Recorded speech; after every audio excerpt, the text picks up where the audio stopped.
ನಮಸ್ಕಾರ. ಆರೋಗ್ಯ ರಹಸ್ಯ ವಿಶೇಷ ಕಾರ್ಯಕ್ರಮಕ್ಕೆ ಸ್ವಾಗತ. ನಾನು ದಿವ್ಯಶ್ರೀ ದಾಸ್. ವೀಕ್ಷಕರೇ, ಇವತ್ತು ಒಂದು ಪ್ರಮುಖವಾದಂತಹ ವಿಚಾರದ ಕುರಿತಂತೆ ಮಾತನಾಡ್ತಾ ಹೋಗೋಣ. ಮೊದಲನೇದಾಗಿ ಹಲ್ಲು ಅಂತ ಹೇಳಿದ್ರೆ ನಮ್ಮೆಲ್ಲರಿಗೂ ಕೂಡ ನೆನಪಾಗುವಂಥದ್ದು ಅಂಧ. ಹಾಗೆ ಹಲ್ಲು ಅಂತ ಹೇಳಿದ್ರೆ ಆರೋಗ್ಯ ಅನ್ನೋದನ್ನ ಕೂಡ ನಾವು ಎಚ್ಚರದಿಂದ ಗಮನ ವಹಿಸಲೇಬೇಕಾಗತ್ತೆ. ಯಾಕೆ ಅಂತ ಹೇಳಿದ್ರೆ ಆರೋಗ್ಯದ ಬಗ್ಗೆ ನಾವು ಯಾರೂ ಕೂಡ ತಲೆ ಕೆಡಿಸ್ಕೊಳ್ಳೋದಿಲ್ಲ. ಅದರ ಬದಲಾಗಿ ಅಂಧಕ್ಕೆ ಮೊರೆ ಹೋಗಿ ಹಲ್ಲಿನ ಅಂದವನ್ನು ಹೇಗೆ ಇಂಪ್ರೂವ್ ಮಾಡೋದು ಅನ್ನೋದರ ಬಗ್ಗೆ ಯೋಚನೆಯನ್ನ ಮಾಡ್ತಾ ಇರ್ತೀವಿ. ಉದಾಹರಣೆಗೆ ಟೀತ್ ಪಾಲಿಶಿಂಗ್ ಆಗಿರ್ಬೋದು, ಕ್ಲೀನಿಂಗ್, ರೂಟ್ ಕೆನಲ್, ಹೀಗೆ ಹಲ್ಲಿನ ಆಲ್ಟರ್ ಮಾಡೋದಕ್ಕೆ ನಾವು ಮುಂದಾಗ್ತೀವಿ. ಇದರ ಹೊರತಾಗಿ ನಮ್ಮ ಆರೋಗ್ಯವನ್ನ ವೃದ್ಧಿಸುವಲ್ಲಿ ಹಲ್ಲುಗಳ ಪಾತ್ರ ಏನು ಅನ್ನೋದೇ ಇವತ್ತಿನ ವಿಚಾರ.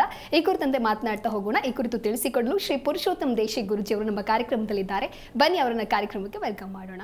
ನಮಸ್ಕಾರ ಗುರುಜಿ, ಕಾರ್ಯಕ್ರಮಕ್ಕೆ ಸ್ವಾಗತ. ನಮಸ್ಕಾರ ಗುರುಜಿ. ಇನ್ನು ಕಾರ್ಯಕ್ರಮದ ಪ್ರತಿ ದಿನವೂ ಕೂಡ ನೀವು ಉಲ್ಲೇಖವನ್ನ ಮಾಡ್ತಾ ಇರ್ತೀರಿ. ಏನು ಬಾಹ್ಯ ಒಂದು ಸೌಂದರ್ಯ ಏನಿದೆ ಅಥವಾ ಆಂತರಿಕ ಸೌಂದರ್ಯ ಅಂದರೆ ಏನು ಅನ್ನೋದರ ಕುರಿತಂತೆ ನೀವು ತಿಳಿಸ್ತಾ ಇರ್ತೀರಿ. ಅದೇ ರೀತಿಯಾಗಿ ಇವತ್ತಿನ ವಿಚಾರಕ್ಕೆ ನಾವು ಬರೋದಾದರೆ ಬಹಳ ಪ್ರಮುಖವಾಗಿ ಘನರೂಪದ ಬದಲಾಗಿ ದ್ರವ ರೂಪದಲ್ಲಿ ಆಹಾರವನ್ನು ಸೇವನೆ ಮಾಡಬೇಕು ಅಂತ ಹೇಳಿ ತಿಳಿಸ್ತಾ ಇರ್ತೀರಿ. ಇನ್ನು ಇವತ್ತಿನ ವಿಚಾರಕ್ಕೆ ಇದು ಯಾವ ರೀತಿಯಾಗಿ ನೀವು ಅರ್ಥೈಸ್ತೀರಿ ಗುರುಗಳೇ? ಹರಿ ಓಂ ಶ್ರೀ ಗುರುಭ್ಯೋ ನಮಃ. ಎಲ್ಲ ಪ್ರಶ್ನೆ ಉತ್ತರ ಎಲ್ಲ ನೀನೇ ಹೇಳ್ಬಿಟ್ಟಿದೆಯಮ್ಮ. ಅದಕ್ಕೆ ಮೀರಿ ಹೇಳ್ಬೇಕು ನಾನು ಇವಾಗ, ಅಲ್ವಾ? ಯಾಕೆಂದರೆ ಬೇಕಾದಷ್ಟು ವಿಚಾರಗಳನ್ನ ತಿಳ್ಕೊತಾ ಇದೆಯಾ, ತುಂಬ ಖುಷಿ. ಹೆಣ್ಣು ಮಕ್ಕಳು ಇಷ್ಟರ ಮಟ್ಟಿಗೆ ಎಲ್ಲ ತಿಳ್ಕೊತಾ ಹೋದರೆ ಮನೆಗಳು ತುಂಬ ಚೆನ್ನಾಗಿ ಅಭಿವೃದ್ಧಿ ಆಗತ್ತೆ. ಏನು ಮಾಡೋದು, ಎಲ್ರಿಗೂ ಬೇಕಾಗತ್ತಲ್ಲ. ಇನ್ನು ಮೂಲಕ ಎಲ್ಲರೂ ತಿಳ್ಕೊಳ್ಳೋ ಪ್ರಯತ್ನ ಮಾಡಲಿ ಅಂತ ಹೇಳೋಕ್ಕೆ ಇಷ್ಟಪಡ್ತೀನಿ. ವಿಚಾರ ಇಷ್ಟೇ, ಹಲ್ಲಿನ ಸ್ವಚ್ಛತೆ ಅಂದರೆ ಅದು ಬೆಳಗ್ಗೆ ಬ್ರಷ್ ಮಾಡೋದು ಗೊತ್ತಿಲ್ವಾ ಅಂತಕ್ಕಂಥ ವಿಚಾರ ಎಲ್ರಿಗೂ ಗೊತ್ತಿರೋ ವಿಷಯನೇ. ಬ್ರಷ್ ಮಾಡ್ತಾ ಇದ್ದೀವಿ, ಫೈನ್. ಹಲ್ಲು ನೀಟಾಗಿದೆ, ಫೈನ್. ಸೊ ನಾವೊಂದು ಥಾಟ್, ಒಂದು ಯೋಚನೆಗೆ ಬರ್ತೀವಿ ನಾವು. ಏನು? ಶಿಸ್ತುಬದ್ಧ ಜೀವನ ಯಾರಿಗೆ ಬೇಡಮ್ಮ? ಬೇಕು, ಎಲ್ಲರಿಗೂ ಬೇಕು. ಅದರಲ್ಲೂ ಮಕ್ಕಳಿಗೆ ತಂದೆ ತಾಯಿ ಹೇಳ್ಕೊಡ್ತಕ್ಕಂಥದ್ದು ಒಂದು ವಿಶೇಷವಾಗಿರ್ತಕ್ಕಂಥ ರಹಸ್ಯ ಏನಂದರೆ, ಶಿಸ್ತು ಮಕ್ಕಳಿಗೆ ಕಲಿಸಲೇಬೇಕು ಅಂತ ತುಂಬ ಎಲ್ಲರೂ ಕೂಡ ಅದನ್ನು ಇಟ್ಕೊಂಡಿರ್ತಾರೆ ಮೈಂಡಲ್ಲಿ. ಮಕ್ಕಳಿಗಾಗಲಿ ಗಂಡನಿಗಾಗಲಿ ಹೆಂಡತಿಗಾಗಲಿ ಶಿಸ್ತು ಬೇಕು, ಹೌದಾ? ಈ ಶಿಸ್ತು ಯಾವುದರಿಂದ ಬರಬಹುದು ಅಂದರೆ ಓದೋದ್ರಿಂದ ಬರಬಹುದಾ, ಅಥವಾ ಕಲ್ಚರ್ ಅಂತಾರೆ ಕೆಲವರು, ಅಥವಾ ಪರಿಸರ ಅಂತಾರೆ. ಹಲವಾರು ರೀತಿಯಲ್ಲಿ ಹೇಳಿ ಒಳ್ಳೆ ಕಡೆ ಓದೋದ್ರಿಂದ, ಒಳ್ಳೆ ಅತಿ ಕಾಸ್ಟ್ಲಿ ಸ್ಕೂಲ್ಗೆ ಹಾಕಿದ್ರೆ ಈ ಶಿಸ್ತೆಲ್ಲ ಕಲಿಬಹುದೇನೋ, ಈ ರೀತಿ ಹಲವಾರು ರೀತಿ ವಿಚಾರಗಳಿದೆ.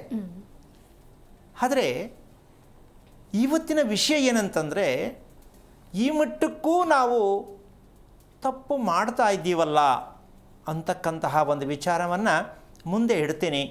ನೀವು ಅದನ್ನು ಯೋಚಿಸಿ ನಿಮ್ಮ ಮಕ್ಕಳಿಗೆ ಸೂಚಿಸಿ. ನೀವು ಯೋಚಿಸಿ ನಿಮ್ಮ ಮಕ್ಕಳಿಗೆ ಸೂಚಿಸಿ. ನೀವು ಕೂಡ ಪ್ರಯತ್ನಿಸಿ, ಹೌದಲ್ಲ? ಏನದು ಗೊತ್ತಿಲ್ಲದೆ ಇರತಕ್ಕಂಥ ವಿಚಾರ, ಅದನ್ನು ಗೊತ್ತುಪಡಿಸ್ತಕ್ಕಂತಹ ವಿಚಾರವನ್ನು ಹೇಳ್ತಕ್ಕಂತಹ ವಿಚಾರಕ್ಕೆ ಕಾರಣಕರ್ತನಾಗಿರ್ತಕ್ಕಂತಹ ಶ್ರೀಮನ್ನಾರಾಯಣನ ಪಾದ ಕಮಲಗಳಿಗೆ ಕೋಟಿ ಕೋಟಿ ನಮನಗಳನ್ನು ಅರ್ಪಣೆಯನ್ನು ಮಾಡಿ, ವ್ಯಾಯಾಮ ಅಂತಕ್ಕಂಥದ್ದು ನಾವು ಬಳಸ್ತೀವಿ, ಹೌದಾ? ಹಲ್ಲಿಗೆ ವ್ಯಾಯಾಮ ಗೊತ್ತಾ ಅನ್ನೋದು ಈ ದಿನದ ವಿಶೇಷ. ಹಲ್ಲಿಗೆ ವ್ಯಾಯಾಮ ಗೊತ್ತಾ, ಅಥವಾ ಹಲ್ಲಿನ ವ್ಯಾಯಾಮ ಗೊತ್ತಾ? ಏನಿದು ಹಲ್ಲಿನ ವ್ಯಾಯಾಮ ಹೆಂಗಿದು? ಇದು ಕತೆ ಹೇಳ್ತಲ್ಲ. ದೇಹಕ್ಕೆ ವ್ಯಾಯಾಮ ಗೊತ್ತು, ಹಲ್ಲಿನ ವ್ಯಾಯಾಮ ಯಾವುದು? ಅದನ್ನು ಒಂದು ಸಣ್ಣ ಉದಾಹರಣೆ ಕೊಡ್ತೀನಿ. ಸುಳ್ಳು ಹೇಳುವುದು, ಕಳ್ಳತನ ಮಾಡುವುದು ಮಕ್ಕಳಿಗೆ ತಂದೆ ತಾಯಿ ಹೇಳ್ಕೊಡ್ತಾರೆ. ಏನಂತ? ಸುಳ್ಳು ಹೇಳೋ ಕಲಿಬೇಡ ನೀನು. ಅಕಸ್ಮಾತ್ ಏನಾದ್ರು ಹೋಗಿ ರಬ್ಬರು ಪೆನ್ಸಿಲು ಪೆನ್ನು ಕತ್ಕೊಂಬರ್ಬೇಡ. ಮಕ್ಕಳು ಚೇಷ್ಟೆಗೆ ಮಾಡ್ತಾರದು. ಆದರೆ ಚೇಷ್ಟೆ ಅಂತ ಅಂದ್ಕೊಂಡ್ರು ಕೂಡ ಅದು ತಪ್ಪೇ. ಎಲ್ಲ ಮಕ್ಕಳು ಕದಿಬೇಕಾಗಾದ್ರೆ ಕದಿಯಲ್ಲ. ಕೆಲವು ಮಕ್ಕಳು ಮಾತ್ರ ಎತ್ಕೊಂಡ್ಬಂದು ತೋರಿಸ್ತಾರೆ, ಅಮ್ಮ ತಗೊಂಬಂದೆ ನಾನು ಅಂತ. ಸೊ ಬೇಡ ಅಂದರೂ ನಾವು ಮಗು ಬಿಡಲ್ಲ, ಹೇಗಾರು ಮಾಡೋದು ಕದಿಲೇಬೇಕು ಅಂತ ಅನಿಸತ್ತೆ. ಇದಕ್ಕೆ ಕಳ್ಳ ಮಳ್ಳ ಸುಳ್ಳ ಅಂತ ಹೇಳ್ತಾರೆ. ಯಾಕೆ ಬುದ್ಧಿ ಬರುತ್ತೆ? ಕಳ್ಳತನ, ಮಳ್ಳತನ, ಸುಳ್ಳುತನ ಇದು ಯಾಕೆ ಬರಬೇಕು? ಕೆಲವರು ಹೆಂಡತಿ ಗಂಡನ ಮೇಲೆ ರಿಪೋರ್ಟ್ ಹಾಕ್ತಾರೆ, ಬರೀ ಸುಳ್ಳು ಹೇಳ್ತಿರಲ್ಲ ನೀವು. ಅಥವಾ ಗಂಡ ಹೆಂಡತಿಗೂ ಕೇಳ್ಬೋದು, ಬರೀ ಸುಳ್ಳು ಹೇಳ್ತೀಯಾ ಅಂತ. ಈ ಸುಳ್ಳು ಅಂತಕ್ಕಂಥದ್ದು ಯಾಕೆ ಉತ್ಪತ್ತಿ ಆಗುತ್ತೆ ಅಂದರೆ, ಹಲ್ಲನ್ನು ಗಮನಿಸದೇ ಇರತಕ್ಕಂಥವ್ರಿಗೆ ಈ ಸಮಸ್ಯೆ ಬರುತ್ತೆ. ಹಲ್ಲಿನ ವ್ಯಾಯಾಮವನ್ನು ಯಾರು ಗುರುತಿಸಲ್ವೋ, ನಿಮ್ಮ ಮಕ್ಕಳಿಗೆ ಯಾವುದು ಹೇಳ್ಕೊಡಲ್ವೋ, ಹಲ್ಲಿನ ವ್ಯಾಯಾಮ ಅಂದರೆ ಏನು ಮಾಡೋದಪ್ಪ ಇವಾಗ ಅಂತಕ್ಕಂಥ ವಿಚಾರ ಅಲ್ಲ. ವಿಷಯ ತಿಳ್ಕೊಳ್ಳಿ, ನಿಧಾನವಾಗಿ ಅರ್ಥೈಸ್ಕೊಳ್ಳಿ, ಅರ್ಥ ಗೊತ್ತಾಗತ್ತೆ. ಈಗ ಅಲ್ಲಿನ ವ್ಯಾಯಾಮ ಅಂತಕ್ಕಂಥದ್ದಕ್ಕೆ ಮೊದಲನೇ ಟಿಪ್ಸ್ ಯಾವುದು ಅಂದರೆ ಮಧ್ಯೆ ಮಧ್ಯೆ ತಿನ್ನುವುದು. ತಿಂಡಿ ತಿಂದಾಯಿತು, ಓಕೆ, ತಿಂಡಿ ತಿಂದ ಮೇಲೆ ಒಂದು ಅರ್ಧ ಗಂಟೆಗೆ ಯಾರೋ ಕಡಲೆಕಾಯಿ ಮಿಠಾಯಿ ತಂದು ಕೊಡ್ತಾರೋ, ಕಡಲೆಕಾಯಿ ಬೀಜ ತಂದು ಕೊಡ್ತಾರೋ, ಏನೋ ಒಂದು ತಂದು ಕೊಡ್ತಾರೆ, ಓಕೆ. ಅದನ್ನು ಬಾಯಿಯಲ್ಲಿ ಹಾಕುವ ಹಾಗಿಲ್ಲ. ಅವು ಸರಿನಾ ತಪ್ಪ? ಸರಿ, ಹೌದಲ್ವಾ? ಹೌದು. ನಾವು ಇದ್ರ ಜ್ಞಾನನೇ ಇರಲ್ಲ, ಸುಮ್ಮನೆ ತಿಂತಿರೋದು ಫ್ಯಾಕ್ಟ್ರಿ ಥರ. ಈಗ ಬ್ರಷ್ ಮಾಡಿದ್ದು ಬೆಳಗ್ಗೆ, ಬ್ರಷ್ ಮಾಡಿದ್ಮೇಲೆ ತಿಂದಿದ್ದು ತಿಂಡಿ, ಅದಾದ್ಮೇಲೆ ಬ್ರಷ್ ಮಾಡಿದ್ರಾ? ಮಕ್ಕಳು ಮಾಡಿಸಿದ್ರಾ? ಇಲ್ವಲ್ಲ. ಈಗ ಆ ಬ್ರಷ್ ಮಾಡಲಿಲ್ಲ ಅಂದರೆ ಏನೆಲ್ಲ ಅನುಭವಿಸ್ತಾ ಇದ್ದೀವಿ ಅಂತ ಇವತ್ತು ತಿಳ್ಕೊಂಬಿಡಿ ದಯವಿಟ್ಟು.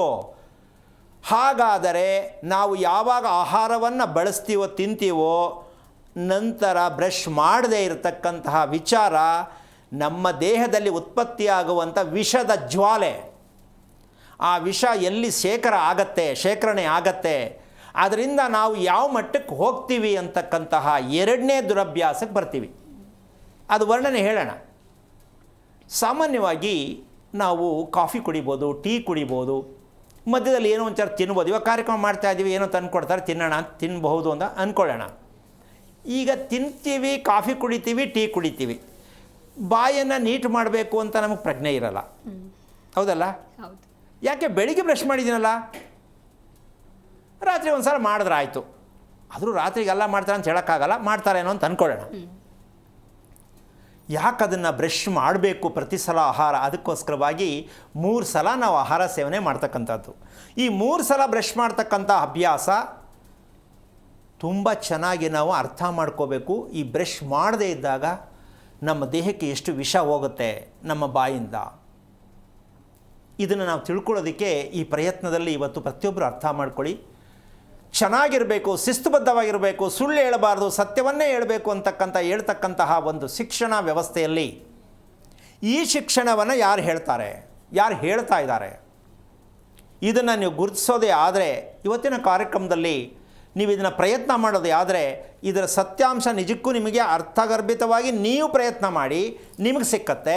ಆಮೇಲೆ ಮಕ್ಕಳ ಮೇಲೆ ಪ್ರಯತ್ನ ಮಾಡಿ. ಇದೆಷ್ಟರ ಮಟ್ಟಕ್ಕೆ ತಪ್ಪು? ಇದಕ್ಕೆ ಕಾರಣ ಮೊದಲನೇದಾಗಿ ನಾವು ಊಟ ಮಾಡ್ತೀವಿ. ಊಟ ಮಾಡಿದ ಮೇಲೆ ಇನ್ನೊಂದು ಸಲ ಮಧ್ಯಕ್ಕೋ ಯಾವಾಗಲೂ ಮಧ್ಯಾಹ್ನದಲ್ಲೋ ಊಟ ಮಾಡಿ ಅಂತ ಕರೀತಾರೆ.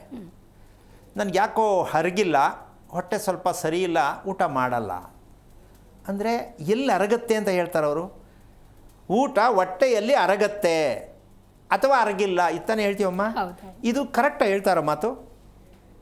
ಹೊಟ್ಟೆಯಲ್ಲಿ ಊಟ ಅರಗತ್ತೆ, ಅದು ದೇವ್ರು ಮಾಡಿಟ್ಟವನೇ, ದೇವ್ರು ಮಾಡಿ ಕಳಿಸವನೇ, ಬರೀ ಸುಳ್ಳೇ ಹೇಳ್ತೀವಿ ನಾವು. ಊಟ ಅರಗೋದು ನಮ್ಮ ಹಲ್ಲುಗಳಿಂದಾನ ಅಥವಾ ಕರುಳಿಂದಾನ ಅಂತ ಪ್ರಶ್ನೆ. ಯಾವುದರಿಂದ ಅರಗಬೇಕು? ಯಾವುದರಿಂದ ಕರಗಬೇಕು ಊಟ? ಕರುಳಿನಿಂದ. ಹಲ್ಲಿನಿಂದ ಆಗಬೇಕದು, ಹೌದಾ? ಹಾಗೇ ಇಲ್ಲ, ಆಗೋದೂ ಇಲ್ಲ. ನಾವು ಅಂದ್ಕೊಂಡಿರೋದು ಹೊಟ್ಟೆಲಿ ನಾವು ತಿಂದಮೇಲೆ ಕರಗತ್ತೆ ಹೊಟ್ಟೆಲಿ ಅಂತ. ಹೆಂಗೆ ಸರಿ ಇದು? ಹೊಟ್ಟೆಲಿ ಕರಗುತ್ತೆ ಅಂತ ತಿಳ್ಕೊಂಡಿರ್ತಕ್ಕಂಥವ್ರಿಗೆ ಒಂದು ಶಿಕ್ಷೆ ಬರುತ್ತೆ. ಏನು ಅಂದರೆ ನನಗೆ ತುಂಬ ಉಷ್ಣ. ಹೊಟ್ಟೆಲಿ ಕರಗುತ್ತೆ ಅಂತ ತಿಳ್ಕೊಂಡಿರೋರಿಗೆ ಸಿಕ್ಕೋ ಗಿಫ್ಟ್ ಯಾವುದು? ನನಗೆ ಯಾಕೋ ತುಂಬ ಉಷ್ಣ, ಫಿಕ್ಸು. ಈ ಉಷ್ಣ ಶೀತ ನೀವು ಆಹಾರ ಸೇವನೆಯಿಂದ ಬರುತ್ತೆ ಹೊರತು ದೇಹ ಅದಕ್ಕಿದೆ ಅಂತ ನೀವು ತಿಳ್ಕೊಂಡ್ರೆ ತಪ್ಪು. ಯಾವುದೇ ಒಂದು ವೈದ್ಯಕೀಯ ಒಂದು ರಂಗಕ್ಕೆ ಹೋದರೂ ಈ ವಿಚಾರ ಇನ್ನೂ ಸತ್ಯವಾಗಿ ಯಾಕೆ ಹೊರಗೆ ಬರ್ತಾ ಇಲ್ಲ ಅಂತ ನನ್ನ ಪ್ರಶ್ನೆ ಆಗತ್ತೆ. ಮನುಷ್ಯನ ದೇಹದಲ್ಲಿ ಶೀತ ಉಷ್ಣ ಯಾವುದರಿಂದ ಉತ್ಪತ್ತಿ ಆಗತ್ತೆ ಅಂದರೆ ಆಹಾರ ಸೇವನೆ ವ್ಯತ್ಯಾಸದಿಂದ ಉಷ್ಣ ಶೀತ ಇರುತ್ತೆ ಹೊರತು ನಮ್ಮವನಿಗೂ ಇತ್ತು, ನಮ್ಮ ಅಪ್ಪನಿಗೂ ಇತ್ತು, ನನಗೂ ಐತೆ ಅಂದ್ಕೊಂಡೆ ಕಾಲ ಕಳೆದ್ಬಿಟ್ಟು ರೋಗ ಬರೆಸ್ಕೊಂಡು ಸಾಯ್ತೀವಲ್ಲ. ಯೋಚನೆ ಮಾಡಬೇಕು, ಎಲ್ಲಿಂದ ಬರುತ್ತಮ್ಮ ಶೀತ ಉಷ್ಣ ಅಲ್ವಾ? ಇದೆಲ್ಲ ಯೋಚನೆ ಮಾಡುವಷ್ಟು ನಮಗೆ ಸಮಯ ಇದೆಯಾ ಅಂತ ಎಷ್ಟೋ ಜನಕ್ಕೆ ಆಶ್ಚರ್ಯ ಆಗ್ಬೋದು. ಯಾಕೆ ಅಂದರೆ ಶಿಸ್ತುಬದ್ಧ ಜೀವನ ಪ್ರತಿಯೊಬ್ಬರಿಗೂ ಬೇಕು. ಆದರೆ ಬಾಯಲ್ಲಿ ಹೇಳ್ತೀವಿ, ಪುಸ್ತಕದಲ್ಲಿ ಓದ್ತೀವಿ, ಪುಸ್ತಕದಲ್ಲಿ ಪ್ರಿಂಟ್ ಆಗಿದೆ, ಸ್ಕೂಲಲ್ಲಿ ಹೇಳ್ತಾರೆ, ಭಾಷಣದಲ್ಲಿ ಹೇಳ್ತಾರೆ, ಪ್ರವಚನದಲ್ಲಿ ಹೇಳ್ತಾರೆ ಶಿಸ್ತಾಗಿರಿ ಅಂತ. ಆದರೆ ನಿಜಕ್ಕೂ ಹೇಳಬೇಕಂದ್ರೆ ತಿರುಗಿಸಿ ಕೇಳಿದ್ರೆ ಉತ್ತರ ಅವ್ರ ಹತ್ರ ಇರೋದೇ ಇಲ್ಲ. ಶಿಸ್ತುಬದ್ಧವಾಗಿ ನಾವಿಲ್ಲ. ಏನು ಮಾಡೋದು ಅಂತಂದರೆ ಪೂಜೆ ಮಾಡಿ ಮಂತ್ರ ಜಪಿಸಿ ಅಂತ ಹೇಳ್ಕೊಡ್ಬಹುದೇನೋ, ಧ್ಯಾನ ಮಾಡಿ ಅಂತ ಹೇಳ್ಬಹುದೇನೋ, ಅಥವಾ ಕ್ಷೇತ್ರಗಳಿಗೆ ಹೋಗಿ ದರ್ಶನ ಮಾಡ್ಕೊಂಡು ಬನ್ನಿ ಅಂತ ಹೇಳ್ಬಹುದೇನೋ. ಇಷ್ಟು ಬಿಟ್ಟು ನಿಮ್ಮ ದಿನನಿತ್ಯ ಬಳಸ್ತಕ್ಕಂಥ ನೀವು ಆಹಾರ ಸೇವನೆ ಮಾಡ್ತಕ್ಕಂಥದ್ರಲ್ಲಿ ನಿಮ್ಮ ಶಿಸ್ತಿರುತ್ತೆ ಅಂತ ಹೇಳುವಂಥ ಪುಣ್ಯಾತ್ಮರು ಸ್ವಲ್ಪ ಜಾಸ್ತಿ ಇದ್ದರೆ ಒಳ್ಳೆಯದು ಅಂತ ಅನ್ಕೋತೀನಿ. ಹೌದಲ್ವಾ? ಶಿಸ್ತು ಎಲ್ಲಿದೆ? ನಿಮ್ಮ ಹಲ್ಲಿನ ವ್ಯಾಯಾಮದಲ್ಲಿ ಶಿಸ್ತಿದೆ.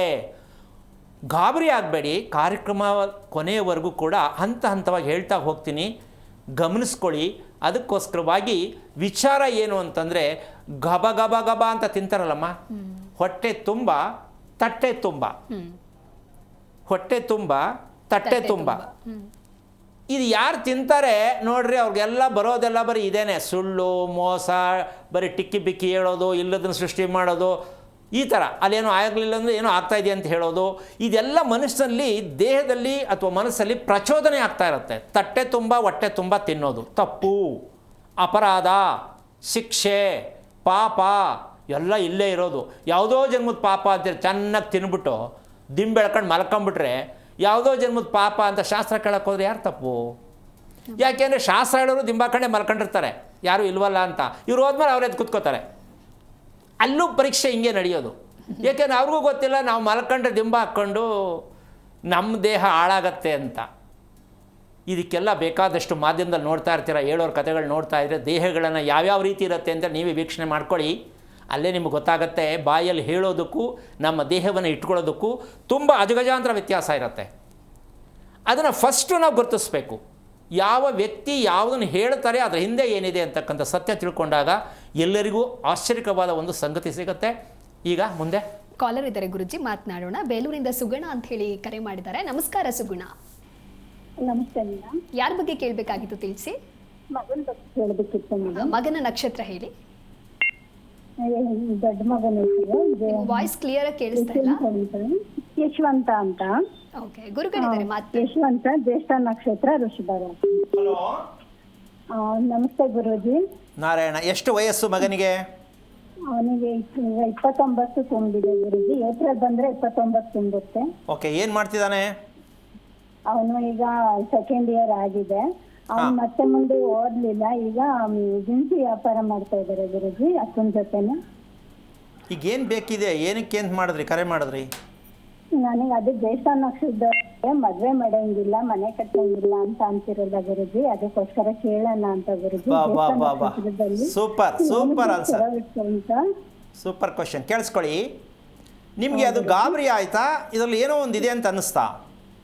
ಗುರುಜಿ, ನನಗೆ ಕೇಳ್ದಾಗಿಂದ, ನನಗೆ 2 ಮಕ್ಳ ಬಗ್ಗೆಯಿಂದ ಕೇಳ್ದಾಗಿಂದ ನನಗೆ ತುಂಬಾ ಚಿಂತೆ ಆಗ್ಬಿಟ್ಟಿತ್ತು. ನಾನು ಎಷ್ಟೊತ್ತಿ ನಾನು ಗುರುಜಿ ಕಾಣ್ತೀನಿ, ಎಷ್ಟೊತ್ತಿ ನಾನು ಬಗೆಹರಿಸ್ಕೊತೀನಿ ಅಂತ ತುಂಬಾ ಯೋಚನೆ ಆಗ್ಬಿಟ್ಟಿದೆ ಗುರುಜಿ. ಅಲ್ಲ, ನನ್ನ ಪ್ರಶ್ನೆ ಏನು ಅಂತಂದ್ರೆ, ಇದ್ರ ಸತ್ಯ ಇದೆ ಅಂತ ಅರ್ಥ ಆಯ್ತಾ ಅಥವಾ ಏನೋ ಹೇಳ್ತಾವ್ರಲ್ಲ ಅಂತ ಆಶ್ಚರ್ಯ ಆಯ್ತಾ ಅಂತ ಕೇಳ್ತೀನಿ.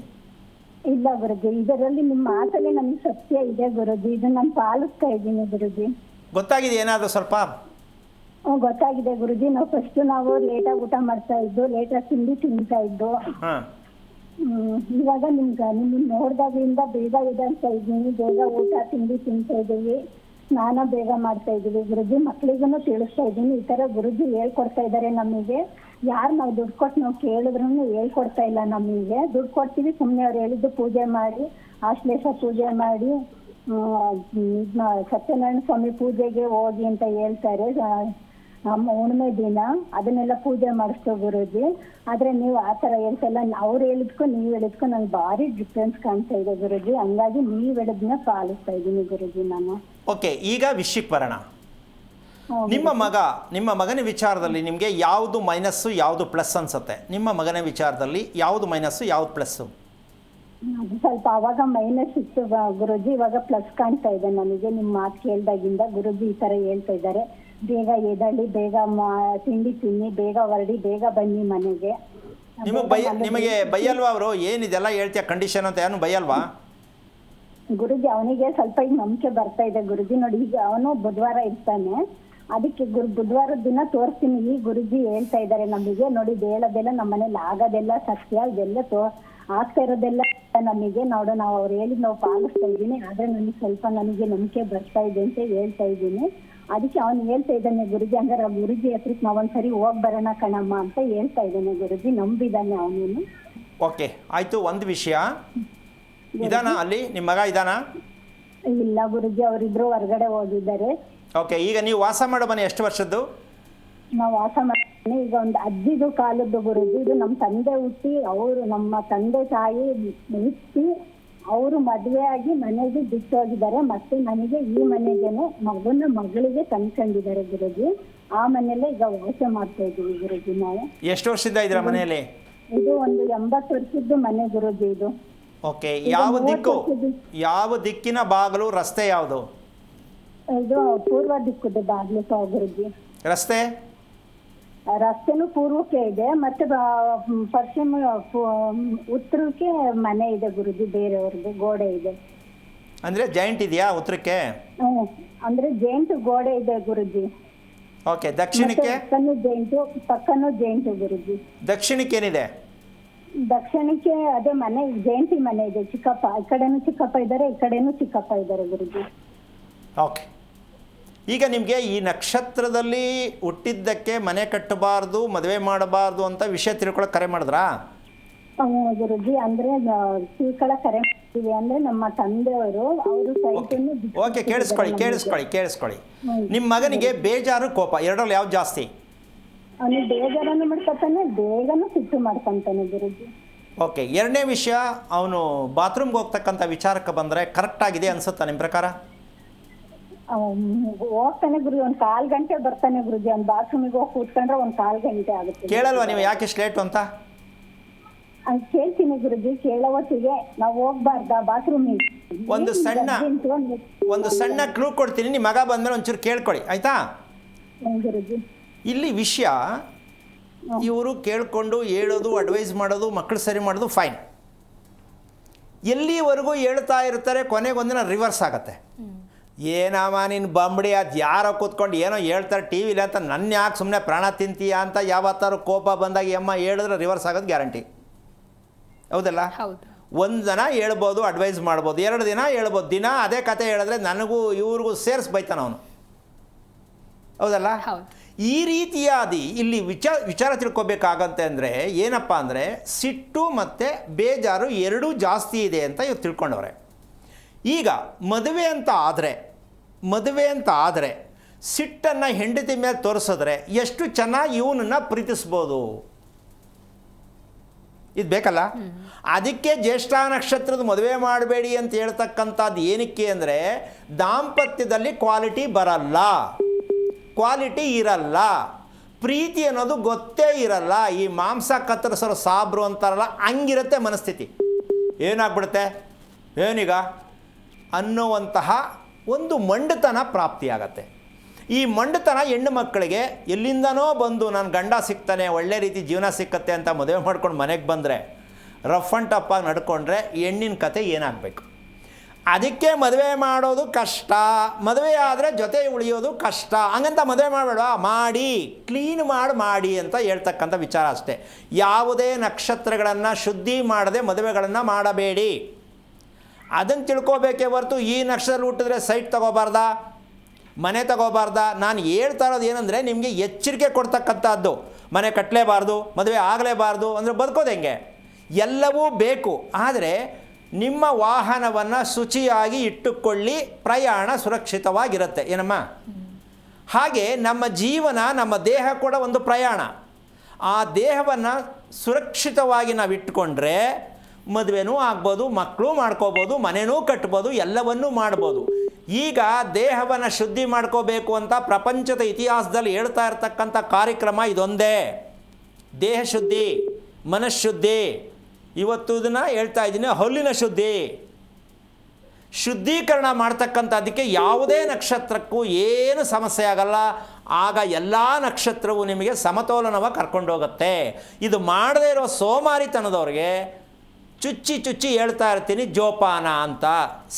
ಮಾಡದೇ ಇರೋರಿಗೆ, ಮಾಡೋರಿಗೆ ಏನು ಬೇಕಾಗಿಲ್ಲ, ಭಯ ಬೀಳಬೇಕಾಗಿಲ್ಲ. ಈಗ ವಿಷಯಕ್ಕೆ ಬರೋಣ. ಅಮ್ಮ, ನಿನ್ನ ಮಗನ ಕೇಳಬೇಕಾದ ಪ್ರಶ್ನೆ ಏನು ಗೊತ್ತೇನಪ್ಪ? ಮೋಷನ್ಗೆ ಹೋದರೆ ತುಂಬ ಟೈಟ್ ಮೋಷನ್ ಆಗತ್ತೆ ಕೆಲವು ದಿನ ಸ್ವಲ್ಪ ಲೂಸ್ ಮೋಷನ್ ಆಗತ್ತೆ. ನೀವು ಕೇಳಬೇಕು, ನಿನಗೆ ಈ ರೀತಿ 2 ರೀತಿಯಲ್ಲಿ ವ್ಯತ್ಯಾಸ ಕಾಣಿಸುತ್ತಾ ಇದೆಷ್ಟು ದಿನ ಆಗತ್ತೆ ಕೇಳಿದಾಗ ಕರುಳಲ್ಲಿ ಇರುವಂತಹ ಸಮಸ್ಯೆ ಇವತ್ತು ಹೇಳ್ತಾ ಇರ್ತಕ್ಕಂಥದ್ದು, ಕರುಳಲ್ಲಿ ವಿಷ ಇದೆ. ಆ ಕರುಳಲ್ಲಿ ವಿಷ ಇರೋದಕ್ಕೆ ಹಲ್ಲಿನಲ್ಲಿ ಇರ್ತಕ್ಕಂಥ ವ್ಯಾಯಾಮದ ಮೂಲಕ ಕರುಳಿನ ವಿಷವನ್ನು ತೆಗೆಯುವಂತಹ ಸಂಪ್ರದಾಯವನ್ನು ರೂಢಿಸ್ಕೊಳ್ಳಿ ಅಂತಕ್ಕಂಥ ವಿಚಾರವನ್ನು ಹೇಳ್ತಿರ್ತಕ್ಕಂಥದ್ದು. ಕರುಳಲ್ಲಿ ವಿಷ, ಆ ಕರುಳಲ್ಲಿರೋ ವಿಷ ತೆಗಿಬೇಕಾದ್ರೆ ನಮ್ಮ ಹಲ್ಲನ್ನು ಸರಿಯಾಗಿ ಬಳಸ್ಕೋಬೇಕು ಊಟ ಮಾಡುವಾಗ. ಇದಕ್ಕೂ ಲಿಂಕ್ ಇದೆ, ಅದನ್ನು ಹೇಳ್ತಾ ಹೋಗೋಣ. ನಿಮ್ಗೆ ಗೊತ್ತಾಯ್ತಮ್ಮ? ಗೊತ್ತಾಯ್ತು ಗುರುಜಿ. ಈ ಪ್ರಶ್ನೆನ ಸರಳವಾಗಿ ಕೇಳಿ, ಖುಷಿಯಾಗಿದ್ದ ಕೇಳಿ, ರೇಗ್ಬಿಡ್ತಾನೆ ಇಲ್ಲ ಅಂದರೆ ಇದು ನಿನ್ಗೆ ಆಗತ್ತಾ ಅಂತ ಕೇಳಿ ಅವನೇ ಎದ್ದು ಕೂತ್ಕೊಂಡ್ಬಿಡ್ತಾನೆ, ಅಯ್ಯೋ ಇದೇನು ಹೆಂಗೆ ಸಾಧ್ಯ ಅಂತ. ಆಗ ನಿಮಗೆ ಗೊತ್ತಾಗತ್ತೆ ಬೇಜಾರು ಕೋಪ ಏನಕ್ಕೆ ಬರುತ್ತೆ ಅಂತ. ಇದನ್ನು ಪೂಜೆ ಮಾಡೋದ್ರಿಂದ ಹೋಗುತ್ತಾ, ಸತ್ಯನಾರಾಯಣ ಪೂಜೆ ಮಾಡೋದ್ರಿಂದ ಹೋಗುತ್ತಾ, ಕಾಶಿಗೆ ಹೋಗಿ ಬಂದರೆ ಹೋಗುತ್ತಾ, ಹರಿದ್ವಾರ್ಗೆ ಹೋಗಿ ಬಂದರೆ ಹೋಗುತ್ತಾ, ಸ್ಪೆಷಲಿಸ್ಟ್ ಡಾಕ್ಟರ್ ಹತ್ರ ಹೋಗುತ್ತಾ, ಎಲ್ಲಿಂದ ಹೋಗುತ್ತೆ? ಸಾಧ್ಯನಮ್ಮ? ನೋಡಿ ಎಂಥ ಮೆಡಿಷನ್ ಕೊಡ್ತಾ ಇದ್ದೀವಿ ಈ ಕಾರ್ಯಕ್ರಮದ ಮೂಲಕವಾಗಿ. ಮೆಡಿಷನ್ ಅಂದರೆ ನಾವು ಕೊಡೋ ಡಾಕ್ಟ್ರಲ್ಲ, ನಿಮ್ಮ ದೇಹವನ್ನು ಎಷ್ಟು ಮಟ್ಟಕ್ಕೆ ಶುಚಿಯಾಗಿ ಇಟ್ಕೋಬೇಕು. ಅಮ್ಮ ಇದನ್ನು ಪ್ರಯತ್ನ ಮಾಡು, ಆಮೇಲೆ ಬರೋದಕ್ಕೆ ಪ್ರಯತ್ನ ಮಾಡ್ತಕ್ಕಂಥದ್ದು ಅವನಿಗೂ ಇಷ್ಟ ಆಗುತ್ತೆ, ನಿಮಗೂ ಇಷ್ಟ ಆಗುತ್ತೆ, ತಿಳ್ಕೊಳ್ಳೋಕೆ ಪ್ರಯತ್ನ ಮಾಡಿ. ಒಳ್ಳೆಯದಾಗಲಿ. ಓಕೆ, ಧನ್ಯವಾದಗಳು ಸುಗುಣ ಕರೆ ಮಾಡಿದ್ದಕ್ಕಾಗಿ. ಇದೀಗ ಭದ್ರಾವತಿಯಿಂದ ನಿಸರ್ಗ ಅಂತ ಹೇಳಿ ಕರೆ ಮಾಡಿದ್ದಾರೆ. ನಮಸ್ಕಾರ ನಿಸರ್ಗ. ನಮಸ್ತೆ ಮೇಡಮ್. ಯಾರ ಬಗ್ಗೆ ಕೇಳಬೇಕಾಗಿತ್ತು? ನಮ್ಮ ಮಗಳ ಬಗ್ಗೆ ಕೇಳ್ಬೇಕಾಗಿತ್ತು. ಮಗಳ ನಕ್ಷತ್ರ ತಿಳಿಸಿ. ಮಗಳ ನಕ್ಷತ್ರ ಚಿತ್ತಾ ನಕ್ಷತ್ರ. ಗುರುಗಳಿದ್ದಾರೆ, ಮಾತನಾಡಿ. ಹಲೋ, ನಮಸ್ತೆ ಗುರುಜಿ. ನಾರಾಯಣ. ಹೇಳಮ್ಮ, ಎಷ್ಟು ವಯಸ್ಸು ಮಗಳಿಗೆ? ಮಗಳಿಗೆ ಈಗ 3 ವರ್ಷ ತುಂಬಿದೆ ಗುರುಜಿ. ಏನಾಗಬೇಕಿತ್ತಪ್ಪ? ಅದೇ ಗುರುಜಿ, ಬೆಳಗ್ಗೆ ಎದ್ದಾಗ ಅಳ್ತಾಳೆ, ಬಾಳ ಆಟ ಮಾಡ್ತಾಳೆ, ಕಿರಿಕಿರಿ ಮಾಡ್ತಾಳೆ. ಏಳಿಸ್ತಾ ಇದ್ರೆ? ಇಲ್ಲ, ಅವಳೇ ಎದ್ದೇಳ್ತಾಳೆ ಗುರುಜಿ. ಎಷ್ಟೊತ್ತಿಗೆ ಎದ್ದೇಳ್ತಾಳೆ ಗುರುಜಿ? 5:30, 6 ಗಂಟೆ. ಓಕೆ, ಟೈಮಿಂಗ್ಸ್ ಫಿಕ್ಸ್ ಅಂತ ಇಲ್ಲ, ಎದ್ದೇಳ್ತಾಳೆ. ಓಕೆ. ನಿದ್ದೆ ರಾತ್ರಿಯಲ್ಲಿ ಮಾತ್ರ ಮಾಡ್ತಾಳ, ಹಗಲಲ್ಲಿ ಮಲಕೋತಾಳ? ಹಾ ಗುರುಜಿ. ರಾತ್ರಿ ಹೊತ್ತು ಮಾತ್ರ ನಿದ್ದೆ ಮಾಡ್ತಾಳ, ಹಗಲಲ್ಲಿ ಮಲಗ್ತಾಳ ಅಂದೆ. ಕೇಳಿಸ್ತಾ ಇಲ್ವಮ್ಮ? ಹಾ ಗುರುಜಿ, ಕೇಳ್ತಾ ಇದೆ. ಹಗಲಲ್ಲಿ ಮಲಕೋತಾಳ ಮಗು ಅಂತ ಕೇಳ್ತಾ ಇದ್ದೀನಿ. ಮಲಗ್ತಾಳೆ ಗುರುಜಿ. ಹಗಲಲ್ಲಿ? ಹಾ ಮಲಗ್ತಾಳೆ, ಮಧ್ಯಾಹ್ನ ಟೈಮ್ ಮಲಗ್ತಾಳೆ. ಎಷ್ಟು ಗಂಟೆ ಟೈಮು? 2 ಗಂಟೆ ಹಂಗೆ ಮಲಗ್ತಾಳೆ. ಮಲ್ಕೋಬೇಡ ಅಂದ್ರು ಮಲ್ಕೋತಾಳ? ಇಲ್ಲ ಗುರುಜಿ. ಏನಿಲ್ಲ, ಮಲ್ಕೋಬೇಡ ಅಂದ್ರು ಮಲ್ಕೋತಾಳ ಅಂತ ಕೇಳಿದೆ. ಹಂಗಿಲ್ಲ, ನಿದ್ದೆ ಬಂದ್ರೆ ಆ ಟೈಮಿಗೆ ಸರಿಯಾಗಿ ಮಲಗ್ತಾಳೆ. ಇಲ್ಲ, ನಾವಾಗೆ ಒತ್ತಾಯ ಪೂರ್ವಕವಾಗಿ ಮಲಗಿಸ್ಬೇಕು. ಯಾಕೆ ಹಗಲಲ್ಲಿ ಮಲಗಿಸೋದು ಯಾಕೆ? ಅದೇ ಸಂಜೆ ಮತ್ತೆ ಊಟ ಮಾಡಲ್ಲ, ಕಿರಿಕಿರಿ ಮಾಡ್ತಾಳೆ ಅಂತ ಹೇಳಿ ಅದಕ್ಕೆ ಮಲಗಿಸ್ಬಿಡೋದು. ಓಕೆ. ಇದೇ ಮೊದಲನೇ ಮಗುನಾ? ಹಾ ಗುರುಜಿ, ಇದೇ ಮೊದಲ. ಎಷ್ಟು ವರ್ಷ ಆಯ್ತು ಮದುವೆ ಆಗಿ? ಮದ್ವೆ ಆಗಿ 4 ವರ್ಷ ತುಂಬ 5ರಲ್ಲಿ ನಡೀತಾ ಇದೆ ಗುರುಜಿ. ನೀವು ನಾನ್ ವೆಜ್ ಪ್ರಿಯರಾ ನೀವು ಅಥವಾ ನಿಮ್ಮ ಯಜಮಾನ್ರು? ಯಾರು ನಾನ್ ವೆಜ್ ಪ್ರಿಯರು? ಇಲ್ಲ ಇಲ್ಲ, ವೆಜಿಟೇರಿಯನ್ ನಾವು. Okay, fine. ಈಗ ನಿಮ್ಮ ಮಗು ತೀಟೆ ಮಾಡುತ್ತೆ, ಮೊಂಡತನ ಮಾಡುತ್ತೆ ಅನ್ನೋದು ಪ್ರಶ್ನೆಗೆ ಉತ್ತರ ಬೇಕು ಅಲ್ವಾ? ಹಾ ಗುರುಜಿ. ಓಕೆ. ಅವಳಿಗೆ ಚರ್ಮದಲ್ಲಿ ಯಾವ್ದಾದ್ರು ಸಣ್ಣ ಪುಟ್ಟದು ಕಲೆ ಗುಳ್ಳೆ ಕಂಡು ಬಂದಿದೆಯಾ? ಸಣ್ಣ ಪುಟ್ಟ ಗುಳ್ಳೆ ಇದಾವೆ. ಈಗ ಇದ್ರ ಬಗ್ಗೆ ತಿಳ್ಕೊಂಡ್ರಾ? ಇಲ್ಲ ಗುರುಜಿ. ಯಾಕೆ? ಏನೋ ಬರುತ್ತೆ ಹೋಗುತ್ತೆ ಅಂತನಾ? ಹಾಂ ಹಾ ಗುರುಜಿ. ಹಿಂಗೇನೆ ಆಗೋದು. ಮಗುಗೆ ಏನಾದರೂ ಸರಿ, ಏನೋ ಆಯಿತು ಹೋಗಲಿ, ಏನೋ ಆಯಿತು, ಹಿಂಗೆ ಹೋಗೋದ ಉದ್ದಕ್ಕೂ? ಇಲ್ಲ ಗುರುಜಿ, ತಿಳ್ಕೊಬೇಕು ಅಂತ. ಏನು ಓದಿದ್ಯಮ್ಮ ನೀನು? ಸೆಕೆಂಡ್ PUC ಆಗಿದೆ ಗುರುಜಿ. ನಿನ್ನೆ ಕೂಡ ಹೇಳಿದ್ದೀನಿ ನಾನು, ಏನು ಕೆರ್ಕೊಳ್ಳೋದು, ಗುಳ್ಳೆ ಬರೋದು ತಿಳ್ಕೊಬೇಕು ಅಂತ. ಏನಮ್ಮ, ಇನ್ನು ಏನು ಹೇಳ್ಬೋದು? ಅದನ್ನು ತಗೊಂಡೋಗಿ ಡಾಕ್ಟ್ರ್ ಹತ್ರ ತೋರಿಸ್ಬಿಟ್ಟು ಅದಕ್ಕೂ ಮೂಲ ಮಚ್ತಾರೆ. ಅದೇ ರೀ, ಹೊಟ್ಟೆ ಕ್ಲೀನ್ ಆಗ್ಬೇಕ್ರಿ. ಆ ಮಗು ಹೊಟ್ಟೆ ಕ್ಲೀನ್ ಆಗ್ತಾ ಇಲ್ಲ, ಗಮನಿಸಿದ್ಯಾನಮ್ಮ ನೀನು? ಇಲ್ಲ ಗುರುಜಿ. ಏನು ಮಾಡ್ತಿದ್ಯಾ? ತಾಯಿ ನೀನು, ಮಗುವಿನ ಹೆತ್ತ ತಾಯಿ. ಆ ಮಗು ಮೋಷನ್ ಕರೆಕ್ಟಾಗಿ ಹೋಗುತ್ತಾ, ಎಷ್ಟು ಕಷ್ಟಪಡುತ್ತೆ ತಿಳ್ಕೊಬಾರ್ದಾ? ಹಾಂ, ತಿಳ್ಕೊಬೇಕು ಗುರುಜಿ. ಕಣ್ಣು ಉರಿಯುತ್ತೆ ಅಥವಾ ಹೊಟ್ಟೆ ಉರಿಯುತ್ತೆ, ಯಾವಾಗಾರು ಹೇಳ್ತಾಳ ಅವಳು? ಅದೇ ಹೇಳಲ್ಲ ಗುರುಜಿ, ಜಾಸ್ತಿ ಬ್ಯಾಕ್ ಸೈಡು ಕಡಿಯುತ್ತೆ ಅಂತ ಹೇಳ್ತಾಳೆ. ಈಗ ಲೆಕ್ಕ ಹಾಕೊಳ್ಳಮ್ಮ, ನೀನು ಅರ್ಥ ಮಾಡ್ಕೋಬೇಕು ಸ್ವಲ್ಪ. ಏನಮ್ಮ PUC ಓದಿದ್ಯಾ ತಾಯಿ? ಒಂದು ಮಗುವನ್ನು ನೀನು ಗಮನಿಸ್ದೆ ಈ ಥರ ಬೆಳೆಸಿದ್ರೆ ಹಠ ಮಾಡುತ್ತೆ. ಯಾಕೆ ಹಠ ಮಾಡುತ್ತೆ ಅಂತಕ್ಕಂಥ ಲೆಕ್ಕಾಚಾರ ಏನಪ್ಪ ಅಂದರೆ, ಕರುಳು ಶುದ್ಧೀಕರಣ ಯಾರಿಗಿಲ್ವೋ ಗಂಡ ಮಾತಾಡ್ಸೋರು ಹೆಂಡತಿ ಮೇಲೆ ಬೀಳ್ತಾಳೆ, ಹೆಂಡತಿ ಮಾತಾಡ್ಸೋರು ಗಂಡ ಮೇಲೆ ಬೀಳ್ತಾನೆ. ಇದಕ್ಕೆ ಮ್ಯಾಚಿಂಗ್ ಮಾಡಿ ಮದುವೆ ಮಾಡ್ತಾರೆ. ಹೊಟ್ಟೆ ಕ್ಲೀನ್ ಮಾಡಿಬಿಟ್ಟು ಕರುಳು ಕ್ಲೀನ್ ಮಾಡಿ ಮದುವೆ ಮಾಡು ಅಂತ ಹೇಳಿದ್ರಮ್ಮ, ಸಾಧ್ಯ ಆಗತ್ತೆ ಮದುವೆ ಮಾಡೋಕ್ಕೆ? ಸಾಧ್ಯನೇ ಇಲ್ಲ. ಆದರೂ ಮುಚ್ಚಿಟ್ಟು ಮದುವೆ ಮಾಡ್ತಾ ಇದ್ದಾರೆ. ಏನು ಮಾಡೋಣ ಈಗ ಇವರಿಗೆ? ಸ್ಟ್ರೈಕ್ ಮಾಡಬೇಕು. ಮದುವೆ ಮಾಡಿಸೋ ಪುರೋಹಿತರಿಗೆ ಒಂದು ಸ್ಟ್ರೈಕ್. ದಯವಿಟ್ಟು ಯಾರಿಗೂ ಮದುವೆ ಮಾಡಿಸ್ಬೇಡಿ, ನಂಬರ್ 1. ನಂಬರ್ 2, ಮದುವೆ ಮಾಡೋ ಅಪ್ಪ ಅಮ್ಮನ ಸ್ಟ್ರೈಕ್ ಮಾಡಬೇಕು. ಏನು? ಮಕ್ಕಳ ಆರೋಗ್ಯವನ್ನು, ಹೊಟ್ಟೆಯನ್ನು ಗಮನಿಸದೆ ದಯವಿಟ್ಟು ಮದುವೆ ಮಾಡಬೇಡಿ. 2 ರೀತಿ ಸ್ಟ್ರೈಕ್. ಮೊದಲನೇದಾಗಿ ತಂದೆ ತಾಯಿಗೆ ಸ್ಟ್ರೈಕ್ ಮಾಡಬೇಕು. ಮಕ್ಕಳು 3 ವರ್ಷದ ಮಗುನ ತಾಯಿ ಆದವ್ರು ಗಮನಿಸಿಲ್ಲ, ಯೂರಿನ್ ಮೋಷನ್ಗೆ ಹೋಗ್ತಕ್ಕಂಥದ್ದು ಅಂದರೆ ಅದೆಲ್ಲ ಏನು ನೋಡೋದು, ಮಾಡ್ಕೊಳ್ಳಲ್ವಾ ಅವರು ಅಂದರೆ ಏನು ಮಾಡೋಕ್ಕಾಗತ್ತೆ? ಹೋದ ವಾರ ಒಬ್ರು ಹೇಳಿದ್ರಲ್ಲ, ಊಟ ಅವಳೇ ಮಾಡ್ಕೊತಾಳೆ, ನೀರು ಅವಳೇ ಕುಡ್ಕೊತಾಳೆ ಅಂತ. ಈ ಥರ ನೆಗ್ಲೆಕ್ಟ್ ಮಾಡಿದ್ರೆ ಯಾವುದೇ ಕಾರಣಕ್ಕೂ ಮಗು ಆರೋಗ್ಯ ಚೆನ್ನಾಗಿರಲ್ಲ. ಅಮ್ಮ ಅರ್ಥ ಆಯ್ತಾ, ಬೇಜಾರಾಯ್ತಾ? ಅರ್ಥ ಆಗ್ತಾ ಇದೆ ಗುರುಜಿ. ಆಮೇಲೆ 2ನೇದು, ಅವಳು ಸ್ವಲ್ಪ ಹುಡುಗ ಆಗಿ ಹುಟ್ಟಬೇಕಿತ್ತು, ನಿಮ್ಮ ಕರ್ಮ ತೊಳೆಯೋಕ್ಕೆ ಹೆಣ್ಣಾಗಿ ಹುಟ್ಟುಬಿಟ್ಟವಳೆ. ಹಾ ಗುರುಜಿ, ಹುಡುಗನ್ ತರಾನೇ ಮಾಡ್ತಾಳೆ. ಅಲ್ಲ, ಸ್ವಲ್ಪ ಕೇಳ್ಕೊ, ಹಂಗೆ ಹೇಳ್ತೀನಿ. ಯಾಕೆ ಅಂದರೆ ನಿಮಗೆ ವಂಶ ಬೆಳಿಬಾರ್ದು ಅನ್ನೋ ಒಂದು ಶಾಪ. ನಿಮ್ಮ ಯಜಮಾನರು ಮನೆಯವರು ತುಂಬ ಚೆನ್ನಾಗಿ ತಿಳ್ಕೊಂಡವ್ರೆ, ಸತ್ತವ್ರಿಗೆ ತುಂಬ ಸದ್ಗತಿ ಹೊಂದವ್ರೆ, ಏನೂ ಮಾಡಿಲ್ಲ, ಪಾಕಿಸ್ತಾನ ಇದ್ದಂಗೆ ಅವರೇ ನಿಮ್ಮ ಗಂಡನ ಮನೆಯವರು. ಇನ್ನು ಗೋಳ ಹಾಕೊಳ್ಳೋ ಮಗು ಹುಡುತ್ತೆ, ಇನ್ನು ಹೆಂಗಮ್ಮ ಹುಟ್ಟುತ್ತೆ? ಹಾಂ ಗುರುಜಿ. ಯಾವುದೋ ನಾಯಿ ಬೊಗಳಕ್ಕೆ ನಿಮ್ಮ ಮನೆ ಮುಂದೆನೇ ಬಂದು ಬೊಗಳತ್ತೆ, ಗಮನಿಸ್ಕೊ ಸ್ವಲ್ಪ. ಹಾಂ ಹಾಂ ಗುರುಜಿ. ನಾಯಿಗಳೆಲ್ಲ ಸಮೂಹ ಸೇರ್ಕೊಂಡು ನಿಮ್ಮನೆ ಹತ್ರನೇ ಅಳುತ್ತದೆ, ಗಮನಿಸ್ಕೊ. ಹಾಂ ಗುರುಜಿ. ಇಷ್ಟು ಹೇಳಿದ್ಮೇಲೆ ಇನ್ನು ಮುಂದಕ್ಕೆ ಜಾಸ್ತಿ ಐಡೆಂಟಿ ಹೇಳೋಕ್ಕಾಗಲ್ಲ. ಹಾಂ ಗುರುಜಿ. ಎಲ್ಲೋ ನಾಯಿ ನಮ್ಮನೆ ಹತ್ರ ಯಾಕೆ ಬರ್ತಾರೆ, ಓಡಿಸೋದು ಅಂತಾರೆ, ತಿರ್ಗಿ ಅಲ್ಲಿಗೆ ಬರ್ತಾವೆ. ನಾಯಿಗಳು ಎಲ್ಲ ಮನೆ ಹತ್ರ ಹೋಗಲ್ಲ, ಜೇನು ಎಲ್ಲ ಮನೆಗೂ ಕಟ್ಟಲ್ಲ, ಹಾವು ಎಲ್ಲ ಮನೆಗೆ ನುಗ್ಗಲ್ಲ, ಹೆಂಡತಿ ಎಲ್ಲ ಮನೆಯಲ್ಲಿ ಬಿಟ್ಟು ಹೋಗಲ್ಲ. ಇವೆಲ್ಲವೂ ಕೂಡ ನಿಮ್ಮ ವಂಶದ ಗುರುತನ್ನು ತೋರಿಸುತ್ತೆ, ನಿಮ್ಮ ವಾಸದ ಮನೆ ಅಂತ. ಇದು 2ನೇ ಭಾಗ ಹೇಳ್ತಾ ಇದ್ದೀನಿ. ಮಗು ಹುಟ್ಟಿದ್ದು ನೀವು ವಾಸ ಮಾಡ್ತಾ ಇರ್ತಕ್ಕಂಥ ಭೂಮಿಯಲ್ಲಿರ್ತಕ್ಕಂಥ ಸತ್ಯವನ್ನು ನಿಮ್ಮ ಮಗುವಿನ ನಕ್ಷತ್ರದ ಮೂಲಕವಾಗಿ ನಿಮ್ಮನ್ನು ಬಂದು ಕಾಡಿಸ್ತಾ ಇರುತ್ತೆ. ಮನೆ ಚೇಂಜ್ ಮಾಡು, ಇಲ್ಲ ಮನೆ ಬಿಟ್ಬಿಡು, ಈ ಮನೆಗೂ ನಿನಗೂ ಸಂಬಂಧ ಇಲ್ಲ, ಇದೆಲ್ಲವನ್ನು ಮಾಹಿತಿ ಕೊಡುತ್ತೆ ಮಗು. ಆ ಮಗುವಿನ ನಕ್ಷತ್ರನೇ ನಿಮ್ಮನ್ನು ಆಟ ಆಡಿಸ್ತಕ್ಕಂಥ ವಿಚಾರಕ್ಕೆ ಬರೋದು. ಇದೆಲ್ಲ ಪ್ರತಿಯೊಬ್ಬರು ತಿಳ್ಕೊಂಡ್ರೆ ತುಂಬ ಒಳ್ಳೆಯದು. ಆಮೇಲೆ ತಿಳ್ಕೊಂಡೆ ಅಂತ ಖುಷಿ ಆಯ್ತಾ, ಬೇಜಾರಾಯ್ತಮ್ಮ? ತಿಳ್ಕೊಂಡೆ ಅಂತ ಖುಷಿ ಆಯ್ತು. ನಿಮ್ಮ ಯಜಮಾನರಿಗೆ ಹೇಳ್ಬಿಟ್ಟು ಮೊದಲು ಚಿತ್ತಾ ನಕ್ಷತ್ರಕ್ಕೆ ಹುಟ್ಟುವುದಕ್ಕೆ ಕಾರಣ ಏನು, ಹುಟ್ಟಿದರೆ ಆ ಮಗುವಿನ ದೇಹ ಸ್ಥಿತಿ ಏನು, ಚರ್ಮ ಸ್ಥಿತಿ ಏನು, ಕರಳು ಸ್ಥಿತಿ ಏನು. ನಾನು ಬಿಡಿಸಿ ಹೇಳ್ತಾ ಇದ್ದೀನಿ, ಹಂಗೆ ಅಂದ್ಬಿಟ್ಟು ಏನೇನೋ ಐತೆ ಮಗು ಅಂತ ದಯವಿಟ್ಟು ಅನ್ಕೋಬೇಡ, ಭಯ ಬೀಳಬೇಡ. ಇಲ್ಲ ಗುರುಜಿ. ಕ್ಲೀನ್ ಮಾಡ್ಕೊಳ್ಳುವಂಥ ವಿಚಾರ ನಿಮ್ಮ ಯಜಮಾನ್ರಲ್ಲಿ ಫ್ಯಾಕ್ಟ್ರಿ ಹೆಂಗಿದೆ ಹೇಳ್ಕೊಡ್ತೀನಿ ಎದುರುಗಡೆ ಬಂದರೆ. ನಿಮ್ಮಿಬ್ಬರಲ್ಲಿ ಇರ್ತಕ್ಕಂಥ ಸಮಸ್ಯೆಯೇ ಆ ಮಗು ಎತ್ಕೊಂಡು ಬಂದಿದೆ, ನೀವು ಕ್ಲೀನ್ ಆಗಿಲ್ಲ, ಮಗುನು ಕ್ಲೀನ್ ಮಾಡಿಲ್ಲ, ಇಷ್ಟೇ ವಿಚಾರ. ಓಕೆನಾ? ತಿಳ್ಕೊಳಕ್ಕೆ ಪ್ರಯತ್ನ ಮಾಡಿ, ಮಗುನ ಚೆನ್ನಾಗಿ ಬೆಳೆಸಿ, ಆರೋಗ್ಯವಂತನಾಗಿ ಮಾಡಿ, ನೀವು ಆರೋಗ್ಯವಾಗಿರಿ, ನೆಮ್ಮದಿಯಾಗಿರಿ. ಹೇಳ್ಕೊಡೋಣ. ಒಳ್ಳೆಯದಾಗಲಿ. ಓಕೆ, ಧನ್ಯವಾದಗಳು ನಿಸರ್ಗ, ಕರೆ ಮಾಡಿದ್ದಕ್ಕಾಗಿ. ಶಿಸ್ತುಬದ್ಧ ಜೀವನ ನಮ್ಮದಾಗಬೇಕು ಅಂತ ಹೇಳಿದ್ರೆ ನಮ್ಮ ಆಹಾರ ಸೇವನೆ ಎಷ್ಟು ಪ್ರಮುಖವಾದದ್ದು ಅನ್ನುವಂತಹ ವಿಚಾರದ ಕುರಿತಂತೆ ಗುರುಜಿ ತಿಳಿಸ್ಕೊಡ್ತಾ ಇದ್ರು. ಇದೀಗ ಹಿರಿಯೂರಿನಿಂದ ಅಶ್ವಿನಿ ಅಂತ ಹೇಳಿ ಕಾಲರ್ ಇದ್ದಾರೆ. ನಮಸ್ಕಾರ ಅಶ್ವಿನಿ. ನಮಸ್ಕಾರ, ಧ್ವನಿ ಕೇಳಿಸ್ತಿದ್ಯಾ ಅಶ್ವಿನಿ? ಹಾಂ ಕೇಳಿಸ್ತಾ ಇದೆ ಮೇಡಮ್. ಯಾರ ಬಗ್ಗೆ ಕೇಳಬೇಕಾಗಿತ್ತು ತಿಳಿಸಿ? ನನ್ನ ಬಗ್ಗೆನೇ ಕೇಳಬೇಕು. ನಿಮ್ಮ ನಕ್ಷತ್ರ? ನನ್ನ ನಕ್ಷತ್ರ ಆರಿದ್ರ ನಕ್ಷತ್ರ, ಮಿಥುನ ರಾಶಿ. ಓಕೆ, ಗುರುಗಳಿದ್ದಾರೆ, ಮಾತನಾಡಿ. ಹಲೋ, ನಮಸ್ತೆ ಗುರುಗಳೇ. ನಾರಾಯಣ, ಹೇಳಮ್ಮ. ಯಾರು ಆರಿದ್ರ ನಕ್ಷತ್ರ? ನಾನೇ ಗುರುಗಳೇ. ಏನು ಓದಿದ್ಯಮ್ಮ? SLC ಗುರುಗಳೇ. ಮದುವೆ ಆಯ್ತಾ? ಹ್ಞೂ ಆಗಿದೆ ಗುರುಗಳೇ. ಎಷ್ಟು ವರ್ಷ ಆಯಿತು? 19 ವರ್ಷ ಆಯ್ತು ಗುರುಗಳೇ. ಹೇಗೆ ಅನಿಸಿದೆ ಜೀವನ, ಮದುವೆ ಜೀವನ? ಚೆನ್ನಾಗಿದೆ ಗುರುಗಳೇ. ಸೂಪರ್, ಚೆನ್ನಾಗಿದೆ ಅಂದರೆ ಖುಷಿ ನನಗೆ, ಹೆಣ್ಮಕ್ಳು. ಓಕೆ, ಈಗ ನೀನು ಪ್ರಶ್ನೆ ಏನು? ಗುರುಗಳೇ, ನನಗೆ ಮೈಯೆಲ್ಲ ಭಾರ ಆಗುತ್ತೆ, ಆರೋಗ್ಯ ಸಮಸ್ಯೆ ಜಾಸ್ತಿ ಇದೆ ಗುರುಗಳೇ. ಯಾವಾಗಲೂ ಮನಗಬೇಕು ಅನ್ಸುತ್ತೆ ಮನೆಯಲ್ಲಿ. ಇದು ನಿನಗೆ ಯಾವಾಗ ಗೊತ್ತಾಯ್ತು ಇದು ನನ್ನ ಆರೋಗ್ಯ ಅನ್ನೋದು? ಮದುವೆ ಆದ್ಮೇಲೆ, ಮದುವೆ ಮುಂಚೆ ಗೊತ್ತಾಯ್ತಾ, ಮದುವೆ ಆದ್ಮೇಲೆ ಗೊತ್ತಾಯ್ತಾ? ಪ್ರೋಗ್ರಾಮ್ ನೋಡ್ಬೇಕಾದ್ರೆ ಗೊತ್ತಾಯ್ತು ಗುರುಗಳೇ. ಆಮೇಲೆ ನಾನು ಅಬ್ಸರ್ವ್ ಮಾಡ್ಕೊಂತ. ಓ, ಪ್ರೋಗ್ರಾಮ್ ಮಾಡೋದ್ಮೇಲೆ ನಿನ್ನ ಬಗ್ಗೆ ತಿಳ್ಕೊಬೇಕು ಅಂತ ಅನಿಸ್ತಾ?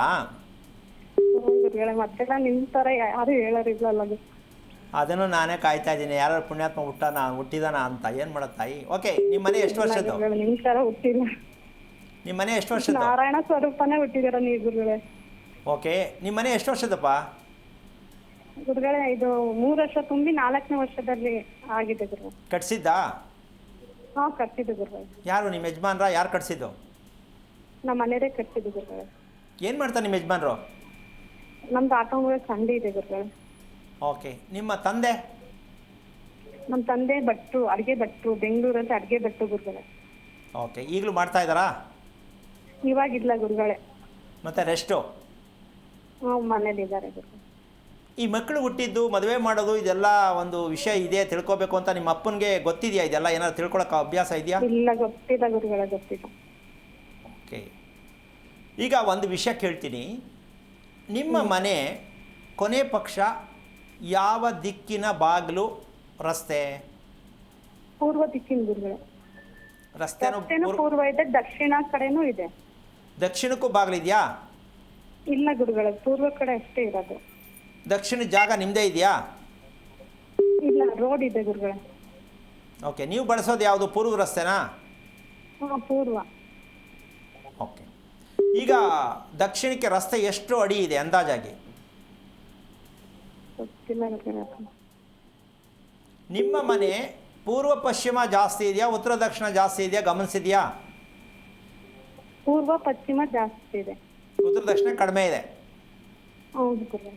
ನೀನು ಮಲಗ್ತಕ್ಕಂಥ ರೂಮು ಕಿಟಕಿ ಎಷ್ಟಿದೆ? ಮಲಗುವ ರೂಮ್ನ ಕಿಟಕಿ ಎಷ್ಟಿದೆ? 4 ಇದೆ. 4 ಕಿಟಕಿ ಇದೆಯಾ ರೂಮ್ಗೆ?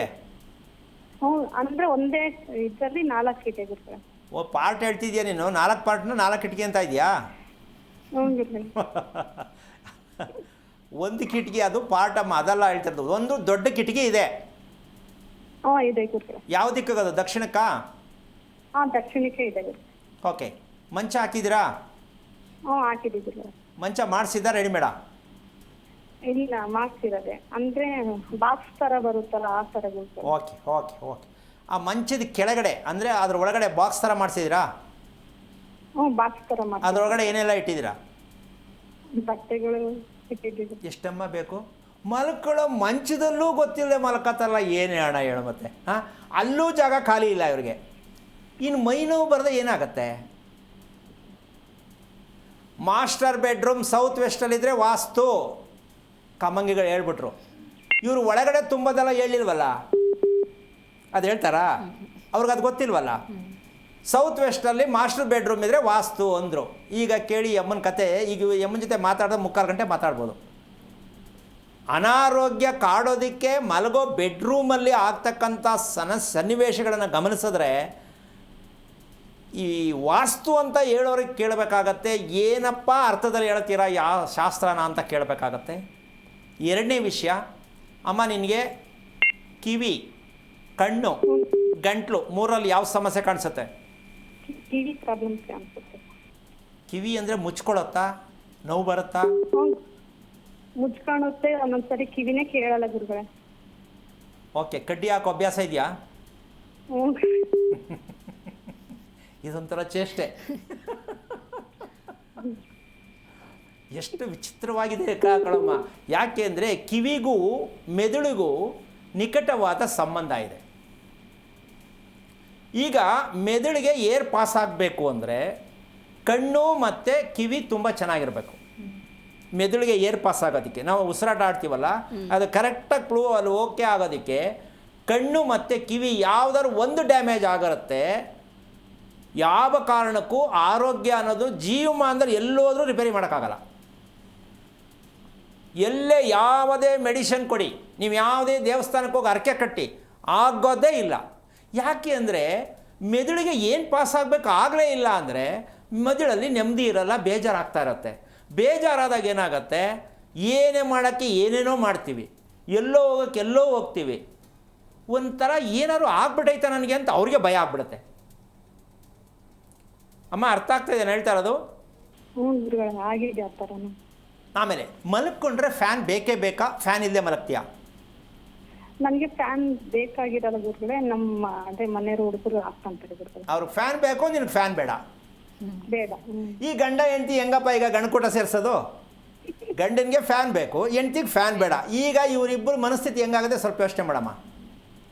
ಇಂಥದಕ್ಕೆ ಕೇಳೋದು ಕಮಂಗಿಗಳು. ಶಾಸ್ತ್ರ ಮದುವೆ ಮಾಡ್ತಾರೆ. ಕಮಂಗಿಗಳು ಅಂತ ಯಾಕೆ ಹೇಳ್ತೀನಿ ಅಂದರೆ ಬೆಡ್ರೂಮಲ್ಲಿ ನಡೆಯುವಂಥ ಬಗ್ಗೆ ಕರೆಕ್ಟ್ ಮಾಹಿತಿ ಕೊಡ್ರಿ. ಗಂಡ ಹೆಂಡತಿ ಕರೆಕ್ಟಾಗಿ ಮಲಗ್ತಾರಾ, ನೆಮ್ಮದಿಯಾಗಿ ಮಲಗ್ತಾರಾ, ಪ್ರೀತಿಸ್ತಾರಾ? ಅದಿಲ್ಲ ಅಂದರೆ ಮದುವೆ ಯಾಕೆ? ಅದನ್ನು ಹೇಳಿದೆ ನೀವು ಮಾಂಗಲ್ಯ ಕೂಟ ಸೇರಿಸಿ ಮನೆ ಎಲ್ರಿಗೂ ಮದುವೆ ಮಾಡಿಸಿ ದೇಶಕ್ಕೆ ಬೆಂಕಿ ಹಚ್ತಾರಲ್ಲ, ಏನು ಮಾಡೋಣ ಇವರಿಗೆ? ಹಾಂ, ಗಣಕೂಟ ಅಂತ ಎಲ್ಲಿದೆ? ಗಣಕೂಟ, ಮಾಂಗಲ್ಯ ಕೂಟ, ಏನೇನೋ ಹೇಳ್ತಾರೆ. ಅದು ಇದೆ. ಇವತ್ತಿನ ಹುಚ್ಚು ಮನೆಗಳನ್ನು ಕಟ್ಟುವಂಥವರಿಗೆ ಇದೆಲ್ಲ ಬರಲ್ಲ. ಇವತ್ತೆಲ್ಲರೂ ಕೂಡ ಮನೆಗಳನ್ನು ಕಟ್ಟುವ ಕ್ರಮ ಗೊತ್ತಿಲ್ಲ. ನೀವು ಅಲ್ಲೋಗಿ ಶಾಸ್ತ್ರ ಹೇಳ್ಬಿಟ್ಟು ಶಾಸ್ತ್ರಕ್ಕೆ ಮಸಿ ಬಳಿತಿದ್ದೀರಾ, ತಪ್ಪು ಇದು. ಮನೆ ನೋಡಿ ಹೆಣ್ಣು ಕೊಡು, ಮನೆ ನೋಡಿ ಹೆಣ್ಣು ತಗೊಂಬ ಅಂತ ಶಾಸ್ತ್ರದಲ್ಲಿದೆ. ಯಾರಾದರೂ ಇದನ್ನು ಪಾಲನೆ ಮಾಡ್ತಾ ಇದ್ದಾರೆ ನಮ್ಮ? ಮನೆ ನೋಡಿ ಹೆಣ್ಣು ಕೊಡು, ಮನೆ ನೋಡಿ ಹೆಣ್ಣು ತಗೊಂಬ ಅಂತ ಇರೋದು ಧರ್ಮದಲ್ಲಿ, ಹೌದಾ? ಮನೆ ಯಾಕೆ ನೋಡೋದು? 4 ಫ್ಲೋರ್ ಬಿಲ್ಡಿಂಗ್ ಇದ್ದರೆ ಸರಿ, ತಿಂಗಳಿಗೆ ಬಾಡಿಗೆ ಎಷ್ಟು ಬರ್ತದೆ ಅಂತ ಕೇಳ್ಕೊತಾರೆ. ಆ ಬಾಡಿಗೆ 10 ಪಟ್ಟು ಸಾಲ ಇರ್ತದೆ, ಅದು ಬಿಟ್ಬಿಡ್ತಾರೆ. ನನ್ನ ಮಗಳು ರಾಜ್ಕುಮಾರಿ ಇದ್ದಂಗೆ ಇರ್ತಾನಂತೆ, ಮಾಡಿದ್ದು. ಒಂದು ತಿಂಗಳಾದ್ಮೇಲೆ ಫೋನ್ ಬರ್ತದೆ, ಎಂಥ ಮನೆಗೆ ಸೇರಿಸ್ತೋ ಪುಣ್ಯಾತ್ಮ ಅಪ್ಪ ಅಂತ. ಈ ಸತ್ಯವನ್ನು ತಿಳಿದೇ ಮದುವೆಗಳನ್ನ ಯಾಕೆ ಮಾಡಬೇಕು? ಈಗ ಈ ಸತ್ಯವನ್ನು ಹೇಳೋರು ಯಾರವರೇ? ಇಲ್ಲವೇ ಇಲ್ಲ. ಏನು ಮಾಡೋದಪ್ಪ ಈ ಪರಿಸ್ಥಿತಿ? ಈಗ ನಿನಗೆ ನಿನ್ನ ದೇಹದಲ್ಲಿ ಇರ್ತಕ್ಕಂತಹ ಒಂದು ವಿಚಾರ ಏನಪ್ಪ ಅಂತಂದರೆ, ನೆಮ್ಮದಿ ಖುಷಿ ಬೇಕು ಅಂತೀಯಾ ಬೇಡ ಅಂತೀಯಾ? ಬೇಕು ಗುರುಗಳೇ. ಈಗ ನೀನು ಹಿಂಗೇ ಕಾಲ ಕಳೀತಾ ಇದೆಯಲ್ಲ, ಮದುವೆ ಮಾಡ್ಕೊಂಡು ಚೆನ್ನಾಗಿದ್ದೀನಿ ಅಂತ ಹೇಳ್ದಲ್ಲಮ್ಮ. ಹಾಂ, ಓಕೆ. ನಿಮ್ಮ ತಂದೆಗೆ ಜಮೀನು ಎಷ್ಟು? ಅವ್ರಿಗೆ ಜಮೀನ್ ಇಲ್ಲ ಗುರುಗಳೇ, ನನಗೆ ಜಮೀನ್ ಇದೆ, 1.5 ಎಕರೆ ಇದೆ ಗುರುಗಳೇ.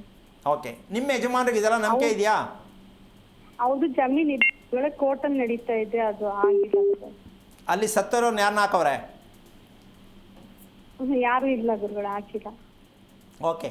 ಇಲ್ಲಿ ನಿಮ್ಮ ಮನೆ ಇರ್ತಕ್ಕಂತಹ ಒಂದು ಲೆಕ್ಕಾಚಾರಕ್ಕೆ ದಕ್ಷಿಣದಲ್ಲಿ ಜಾಗ ಖಾಲಿ ಮತ್ತು ರಸ್ತೆ ಇರುವ ಕಾರಣ ನಿನಗೆ ಕ್ಷಣಕ್ಕೊಂಥರ ಮೈಂಡ್ ಚೇಂಜ್ ಆಗುತ್ತೆ. ಇನ್ ಕೇಸ್ ಕರ್ಕೊಂಡೋಗಿ ಏನೋ ಡಾಕ್ಟರ್ ಟೆಸ್ಟ್ ಮಾಡಿದ್ರೆ ಲೋ ಬಿ ಪಿನೋ ಐ ಬಿ ಪಿನೋ ಹೇಳುವ ಸಾಧ್ಯತೆ ಇರುತ್ತೆ. ಆದರೆ ನಿನಗೆ ಬಿ ಪಿ ಬಂದಿರಲ್ಲ.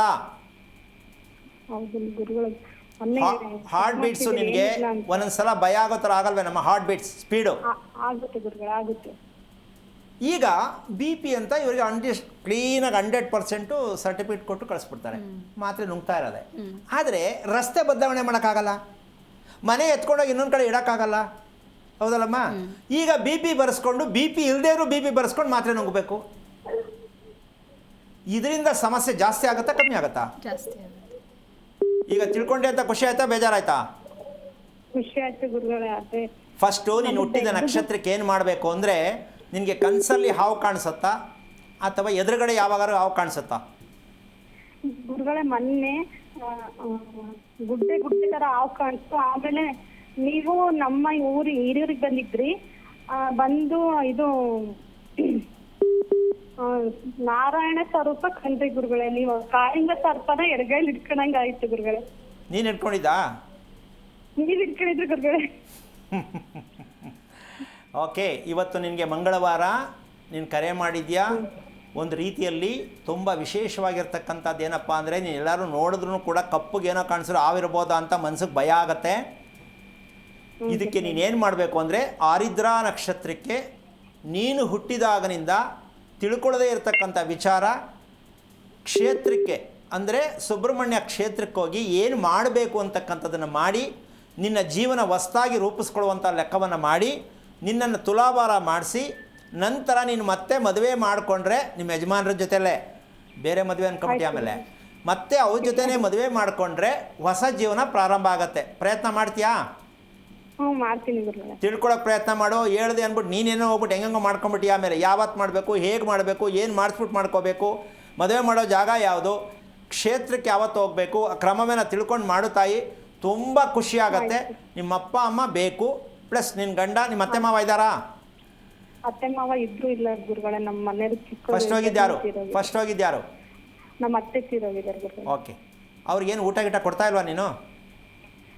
ಶ್ರೀರಂಗಪಟ್ಟಣದಲ್ಲಿ ಮಾಡ್ತಾ ಇದ್ದೀವಿ. ಶ್ರೀರಂಗಪಟ್ಟಣದಲ್ಲ ಮಾಡೋದು, ಅದಕ್ಕೆ ಆದ ಒಂದು ಕ್ಷೇತ್ರ ಇದೆ. ಸುಮಂಗಲಿಯರು ಹೋದಾಗ ಅದಕ್ಕೆ ಆದ ಒಂದು ಕ್ಷೇತ್ರ ಇರುತ್ತೆ. ಇದೆಲ್ಲ ತಿಳ್ಕೊಳ್ಳಿ, ಒಳ್ಳೆಯದಾಗುತ್ತಾಯಿ. ಓಕೆ, ಧನ್ಯವಾದಗಳು ಕರೆ ಮಾಡಿದ್ದಕ್ಕಾಗಿ. ಇದೀಗ ಮೈಸೂರಿನಿಂದ ಸುಷ್ಮಾ ಅಂತ ಹೇಳಿ ಕರೆ ಮಾಡಿದ್ದಾರೆ. ನಮಸ್ಕಾರ ಸುಷ್ಮಾ. ನಮಸ್ಕಾರ ಮೇಡಮ್. ಯಾರ ಬಗ್ಗೆ ಕೇಳಬೇಕಾಗಿತ್ತು ಹೇಳಿ? ಸರ್ ಮೇಡಮ್, ಮಕ್ಳ ಬಗ್ಗೆ ಕೇಳಬೇಕಾಗಿತ್ತು. ಓಕೆ, ಗುರುಗಳಿದ್ದಾರೆ, ಮಾತನಾಡಿ. ನಕ್ಷತ್ರ ತಿಳಿಸಿ. ಹಲೋ. ಹಲೋ, ನಕ್ಷತ್ರ ಹೇಳಮ್ಮ. ಗುರುಗಳೇ ಇದು ಮೊದಲನೇ ಮಗಂದು ಶ್ರವಣ ನಕ್ಷತ್ರ ಗುರುಗಳೇ. ಸಾಕು ಸಾಕು ಸಾಕು, ಮುಂದಕ್ಕೆ ಹೋಗ್ಬೇಡ, ಸಾಕು, ನಿಲ್ಲಿಸು. ನೀನು ಅಷ್ಟು ಹೋಗ್ಬಿಟ್ರೆ ನನಗೆ ಟೈಮ್ ಇಲ್ಲ ಇಲ್ಲಿ. ಏನು ಮಕ್ಕಳ ಬಗ್ಗೆ ಏನು ತಿಳ್ಕೊಬೇಕು ನೀನು? ಏನಿಲ್ಲ ಗುರುಗಳೇ, ಇಬ್ರು ಮಕ್ಕಳದು ಒಂದೇ ನಕ್ಷತ್ರ ಇರೋದು, ಹುಟ್ಟಿದ್ದು. ಇಬ್ರು ಗಂಡು ಮಕ್ಕಳೇನಾ? ಇಬ್ರು ಗಂಡು ಮಕ್ಳೇ. ಅದು ಇಬ್ಬರದು ಒಂದೇ ನಕ್ಷತ್ರ ಹೆಂಗ್ ಬಂತು ಅಂತ ಅದೊಂದು ಕೇಳ್ಕೊಬೇಕಾಗಿತ್ತು. ಆಮೇಲೆ ಇಬ್ರಿಗೂ ಹೆಲ್ತ್ ಇಶ್ಯೂಸ್. ಆಮೇಲೆ ಇಬ್ರು ಹೇಳೋದ್ ಮಾತೇ ಕೇಳಲ್ಲ, ಸಿಕ್ಕಾಬಟ್ಟೆ ಚಂಡಿ. ಓಕೆ, ಎಷ್ಟು ವಯಸ್ಸು ಮಕ್ಕಳಿಗೆ? ದೊಡ್ಡವನ್ಗೆ 4 ವರ್ಷ ಗುರುಗಳೇ, ಚಿಕ್ಕವನ್ಗೆ 2 ವರ್ಷ. ದೊಡ್ಡವನಿಗೆ 4 ವರ್ಷ, ಚಿಕ್ಕವನಿಗೆ 2 ವರ್ಷ. ಓಕೆ, ಮೊದಲನೇ ಮಗು ಏನು ಓದಿದ್ಯಾ ನೀನು?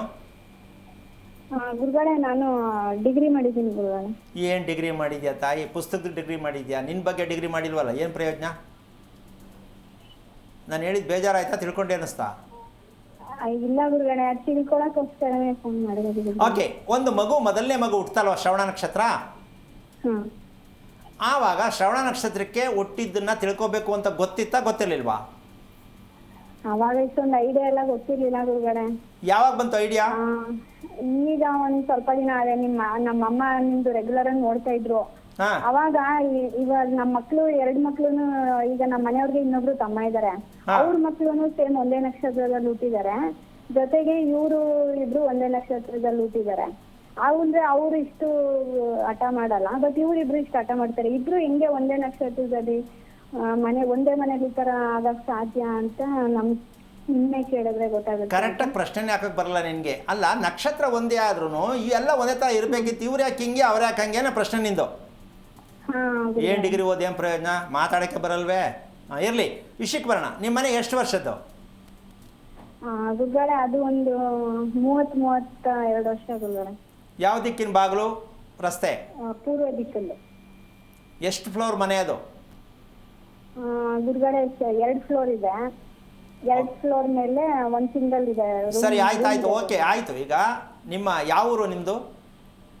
ಮೈಸೂರೇ ಗುರುಗಳೇ. ಮೈಸೂರು ಅಂದರೆ ಪಕ್ಕನಾ ಮೈಸೂರೇನಾ? ಇಲ್ಲ ಮೈಸೂರೇನೆ. ಓಕೆ, ಯಾವ ಏರಿಯಾ ಮೈಸೂರಲ್ಲಿ? ಅಲ್ಲಿ ಗಾಯತ್ರಿಪುರಂ ಅಂತ. ಗಾಯತ್ರಿಪುರಮಾ? ಓಕೆ. ಅಲ್ಲಿ ಆ ಮನೆ ಕಟ್ಟಿರ್ತಕ್ಕಂಥ ಒಂದು ಲೆಕ್ಕಾಚಾರದಲ್ಲಿ ಸುತ್ತ ಕಾಂಪೌಂಡ್ ಇದೆಯಾ? ಕಾಂಪೌಂಡ್ ಇದೆ ಗುರುಗಳೇ. ಓಕೆ, ನಿಮ್ಮದು ಮನೆಗೆ ಕಾಂಪೌಂಡ್ ಇದೆ? ಕಾಂಪೌಂಡ್ ಇದೆ ಗುರುಗಳೇ. ಓಕೆ, ನಿಮ್ಮ ಮನೆಯಲ್ಲಿ ಸತ್ತವ್ರ ಫೋಟೋ ಯಾವ್ದು ಹಾಕೊಂಡಿದ್ದೀರಾ? ಅಲ್ಲಿ ಅದೇ ಇವ್ರ ನಮ್ಮ ಅತ್ತೆ ಇದಾರಲ್ಲ, ಅವ್ರ ಅತ್ತೆ ಮಾವಂದು ಒಬ್ರದಿದೆ. ಅದ್ ಬಿಟ್ರೆ ಅವ್ರ ಅಪ್ಪ ಅಮ್ಮಂದು ಒಬ್ರದಿದೆ. ಒಟ್ಟು ಎಷ್ಟು ಫೋಟೋ ಇದೆಯಮ್ಮ? ಅದೇ ಇಬ್ಬರದಿದೆ ಸರ್, ಇಬ್ಬರದಿದೆ ಗುರುಗಳೇ. ಅದೇ 4 ಫೋಟೋನಾ 2 ಫೋಟೋನಾ? 2 ಫೋಟೋ. ಅಲ್ಲೇ ಗಂಡ ಹೆಂಡತಿ. ಓಕೆ, ಅದಕ್ಕೆ ಪೂಜೆ ಯಾರು ಮಾಡೋದು, ನೀನಾ ನಿಮ್ಮ ಯಜಮಾನ್ರ? ಇಲ್ಲ, ಅವರು ನಮ್ಮ ಅತ್ತೆ ಇದ್ರಲ್ಲ, ಅವರೇ ಮಾಡ್ತಾ ಇದ್ದಿದ್ದು. ಈಗ ಯಾರು ಮಾಡ್ತೀರಾ? ಈಗ ಯಾರು ಮಾಡಲ್ಲ ಗುರುಗಳೇ, ಅವ್ರು ಸ್ವಲ್ಪ ಮೆಂಟಲ್ ಡಿಸಾರ್ಡರ್ ಆಗ್ಬಿಟ್ಟಿದೆ. ಯಾರಿಗೆ? ಅದರಿಂದ ಅವ್ರಿಗೆ ಪೂಜೆ, ಅವ್ರ ನಮ್ಮ ಅತ್ತೆಗೆ. ಅವ್ರಿಗೆ ಅವ್ರು ಏನು ಪೂಜೆಗಿದೆ ಏನು ಮಾಡಲ್ಲ, ಸುಮ್ನೆ ಆರಾಮಾಗಿ ಓಡಾಡ್ಕೊಂಡಿರ್ತಾರೆ ಅಷ್ಟೇ. ನಿಮ್ಮ ಯಜಮಾನ್ರಿಗೆ ನಂಬಿಕೆ ಅಲ್ವಾ ಇದೆಲ್ಲ? ಗುರುಗಳೇ, ನಿಮ್ಮ ಯಜಮಾನ್ರಿಗೆ ನಂಬಿಕೆ ಅಲ್ವಾ ನಮ್ಮ ಇದೆಲ್ಲ? ಅವರು 5 ನಿಮಿಷ ಕೂತ್ಕೊಂಡು ಮಾತಾಡಕ್ಕೆ ಸಿಕ್ಕಲ್ಲ ಗುರುಗಳೇ. ಅಟ್ಲೀಸ್ಟ್ ಮಕ್ಳ ಜೊತೆ ಟೈಮ್ ಸ್ಪೆಂಡ್ ಮಾಡಕ್ಕೂ ಟೈಮ್ ಸಿಕ್ಕಲ್ಲ, ಆ ತರ ಆಗ್ಬಿಟ್ಟಿದೆ. ನಿನ್ ಜೊತೆ? ನಮ್ ಜೊತೆ ಅಂತೂ ಇಲ್ವೇ ಇಲ್ಲ ಗುರುಗಳೇ. ಓಕೆ, ಈಗ ವಿಷಯಕ್ಕೆ ಬರೋಣ. ನಿಮ್ಮ ಮಗ ಊಟನ ನೀನೇ ತಿನ್ನಿಸ್ತೀಯ, ಅವನೇ ತಿಂತಾನ? ನಾನೇ ತಿನ್ನಿಸ್ತೀನಿ ದೊಡ್ಡವನ್ಗೆ. ಅದಕ್ಕೆ ಒಂದ್ ನಿಮಿಷ ಕೇಳಿಸ್ಕೊತಾಯಿ. ನೀನು ಬಾಯಿಗೆ ತಗೊಂಡೋಗಿ ತುರುಕ್ತಾ ಇದೆಯಲ್ಲ, ತಿನ್ನು ಅಂತ, ಅದಕ್ಕೆ ಹಂಗೆ ಆಡ್ತಾ ಇರೋದು. ಅದಕ್ಕೆ ಹೊಟ್ಟೆಗೆ ಎಷ್ಟು ಬೇಕು ಅಂತ ನಿನ್ಗೆ ಗೊತ್ತಾಗತ್ತೇನಮ್ಮ? ಇಲ್ಲ ಗುರುಗಳೇ. ಮತ್ತೆ ನೀನು ಬಟ್ಲು ಖಾಲಿಯಾಗಿ ಸುಮ್ಮನೆ ತುರುಕ್ತಾ ಇದ್ರೆ ಗಾಣಕ್ಕೆ ಕಪ್ಕೊಟ್ಟಂಗೆ. ಈಗ ಮಗು ತಿಕ್ಕಲಾಡ್ದಂಗೆ ಆಡ್ಬೇಕಾ ಬೇಡವಾ? ಅರ್ಥ ಆಯ್ತಾ? ನೋಡಿ, ಯಾವ ಸ್ಕೂಲು ಕಾಲೇಜಲ್ಲಿ ಹೇಳ್ಕೊಡಲ್ಲ. ಮೊದಲು ತುರ್ಕೋದನ್ನ ಬಿಡು, ಮುಂದ್ಗಡೆ ಕೂತ್ಕೊಂಡು ಪೇಷನ್ಸಿಂದ ಮಗುಗೆ ತಿನ್ನಪ್ಪ, ತಿನ್ನಪ್ಪ, ಮಾತಾಡಬೇಡ, ಆ ಕಡೆ ಈ ಕಡೆ ನೋಡಬೇಡ ಅಂತ ಹೇಳಿ ಮಗುಗೆ ಆದಷ್ಟು 4 ವರ್ಷದ ಮಗುಗೆ ತಿನ್ನಿಸೋ ಅಭ್ಯಾಸ ಮಾಡು. ಚೆನ್ನಾಗಿ ತಿನ್ನು ಅಂತ. ಮಗು ಎಷ್ಟು ತಿನ್ನುತ್ತೆ ಅದ್ರಲ್ಲಿ ಅರ್ಧ ಕೊಡು ಊಟನ. ಆ ಅರ್ಧ ಊಟನ ಚೆನ್ನಾಗಿ ತಿನ್ನಿಸು. ಫಸ್ಟ್ ಕ್ಲಾಸಾಗಿ ಕ್ಲೀನ್ ಆಗುತ್ತೆ, ಚೆನ್ನಾಗಿ ಅಗಿತಾ ಇಲ್ಲ, ಮಗು ನುಂಗ್ತಾ ಇದೆ. ಯಾಕೆ? ನಿನ್ನ ಬಲವಂತ, ಬಾಯಿ ತುಂಬ ತುರುಕ್ಬಿಡ್ತೀಯ, ಎಡಗೈ ನೀರು ಹಿಡ್ಕೊಂಡಿರ್ತೀಯ, ಗೋಡೆಗೆ ನೀರು ಹಾಕ್ತಾರಲ್ಲ ಹಂಗೆ ತುರ್ಕೋದು, ನೀರು ಹಾಕೋದು. ಒಟ್ಟಿನಲ್ಲಿ ಬಟ್ಲು ಖಾಲಿ ಆಗಬೇಕು. ನನ್ನ ಮಗ ತಿನ್ಕೊಂಬಿಟ್ಟ ಅಂತ, ಅದು ಗ್ಯಾಸ್ಟ್ರಿಕ್ ಶುರು ಅಲ್ಲಿಂದನೇ ಶುರು ಮಾಡಿಬಿಡ್ತಾರೆ ಇವರು ಮಗುಗೆ ಜೀವನ ಪರ್ಯಂತ. ಹೊಟ್ಟೆ ಡುಬ್ ಡುಬ್ ಡುಬ್ ಡುಬ್ ಅಂತಿರ್ತದೆ, ಅದೆಲ್ಲ ಗೊತ್ತಿಲ್ಲ ಇವ್ರಿಗೆ. ನೀನು ಫಸ್ಟು ಶ್ರವಣ ನಕ್ಷತ್ರ ಅಂತಕ್ಕಂಥದ್ದು 2 ಮಕ್ಳು ಏನಕ್ಕೆ ಹುಟ್ಟಿತು ಅಂದರೆ, ನೀವು ಸತ್ತೋರ್ ಫೋಟೋ ಲೈನಿಗೆ ಜೋಡಿಸ್ಕೊಂಡ್ರೆ ಇನ್ನೇನು ಹುಟ್ಟದೆ ಏನೇನು ಮಾಡುತ್ತೆ ಹೇಳು? ಇದನ್ನು ಮೊದಲು ತಿಳ್ಕೊಳ್ಳಿ. ಸತ್ತವ್ರ ಫೋಟೋವನ್ನು ಇಡಬೇಕಾ ಮನೆಯಲ್ಲಿ? ಇಟ್ಟರೆ ಏನಾಗತ್ತೆ ಅಂದರೆ, ದುಃಖ ಕೊಡುವ ಮಕ್ಕಳು ಹುಟ್ಟುತ್ತಾರೆ, ಆ ಮಕ್ಕಳು ದುಃಖ ಪಡ್ತಾರೆ, ಅದನ್ನು ನೋಡಿ ಅಪ್ಪ ಅಮ್ಮ ದುಃಖ ಪಡ್ತಾರೆ. ಸತ್ತವ್ರ ಫೋಟೋ ಇಟ್ಟರೆ ಯಾಕೆ ಹಂಗೆ ಆಗತ್ತೆ ಅಂದರೆ, ಅವರು ಫೋಟೋಲಿರೋ ಕಣ್ಣು ನೋಡಿ ನೀವು ಹೆಂಗಿರ್ತದೆ ಅಂತ.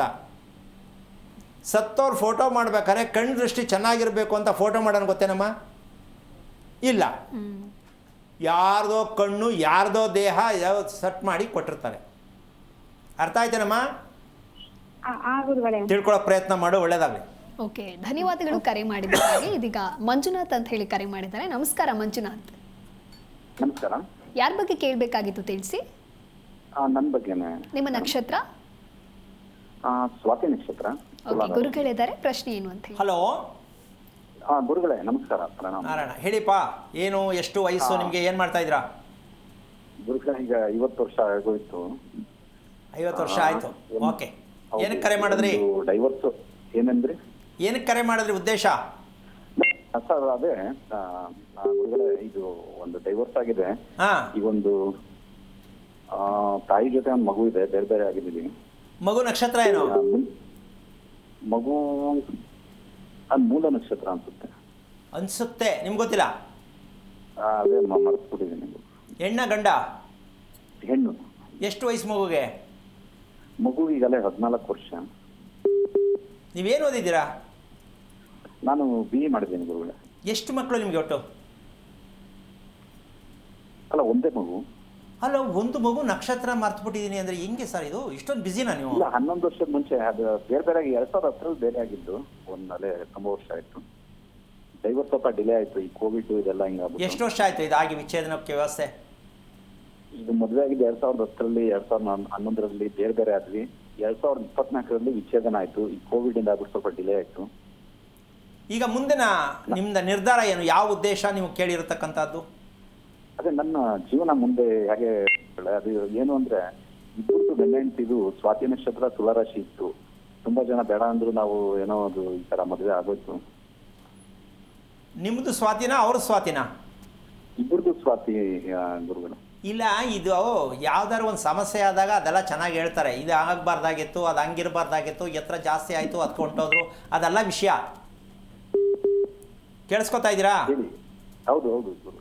ಈಗ ನೀವು ಬೆಳಿಗ್ಗೆ ಹೇಳ್ತಕ್ಕಂಥದ್ದು, ರಾತ್ರಿ ಮಲಗ್ತಕ್ಕಂಥದ್ದು ಕರೆಕ್ಟ್ ಇದೆಯಾ ನಿಮ್ಮದು ಟೈಮ್ ಟೇಬಲ್? ಇಲ್ಲ ಇಲ್ಲ ಗುರುಗಳೇ, ತುಂಬಾ ತೊಂದರೆ ಆಗಿದೆ. ಬೆಳಗಿನ ಜಾವ ನಿದ್ದೆ ಬರುತ್ತೆ, ಎದ್ದೇಳದೆ ಮಧ್ಯಾಹ್ನದಷ್ಟೊತ್ತಿಗೆ. ಅಲ್ಲ, ನೀವು ಇಷ್ಟು ಓದಿ ನಮ್ಮ ದೇಹದ ಬಗ್ಗೆ ನಮ್ಗೆ ಅರಿವು ಬೇಕು ಅಂತ ಗೊತ್ತಿರ್ಲಿಲ್ವಾ?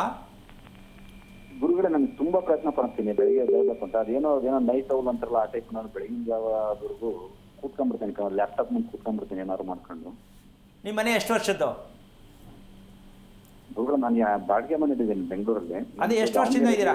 ಬಾಡಿಗೆ ಮನೆ. ಎಷ್ಟು ವರ್ಷದಿಂದ ಇದ್ದೀರಾ? ಹೌದು. ಹಾಂ, ಇಲ್ಲಿ 3 ವರ್ಷದಿಂದ ಇದ್ದೀನಿ ಗುರುಗಳು. ಓಕೆ. ನಿಮಗೆ ಹೊಟ್ಟೆಯಲ್ಲಿ ಗುಡುಗುಡು ಶಬ್ದ ಬರುತ್ತಾ ಯಾವಾಗಾದರೂ? ಇಲ್ಲ ಇಲ್ಲ, ಆ ಥರ ಏನು ತೊಂದರೆ. ಅಂದರೆ ಒಂಥರ ತೂಕ, ಏನಾದ್ರು ತಿಂದ ತಕ್ಷಣ ತೂಕ ಆದಂಗೆ ಕಾಣಿಸುತ್ತಾ? ಜಾಸ್ತಿ ಊಟ ಮಾಡಿದ್ರೆ ಸ್ವಲ್ಪ ಹೊಟ್ಟೆ ಭಾರ ಅನ್ಸುತ್ತೆ ಗುರು.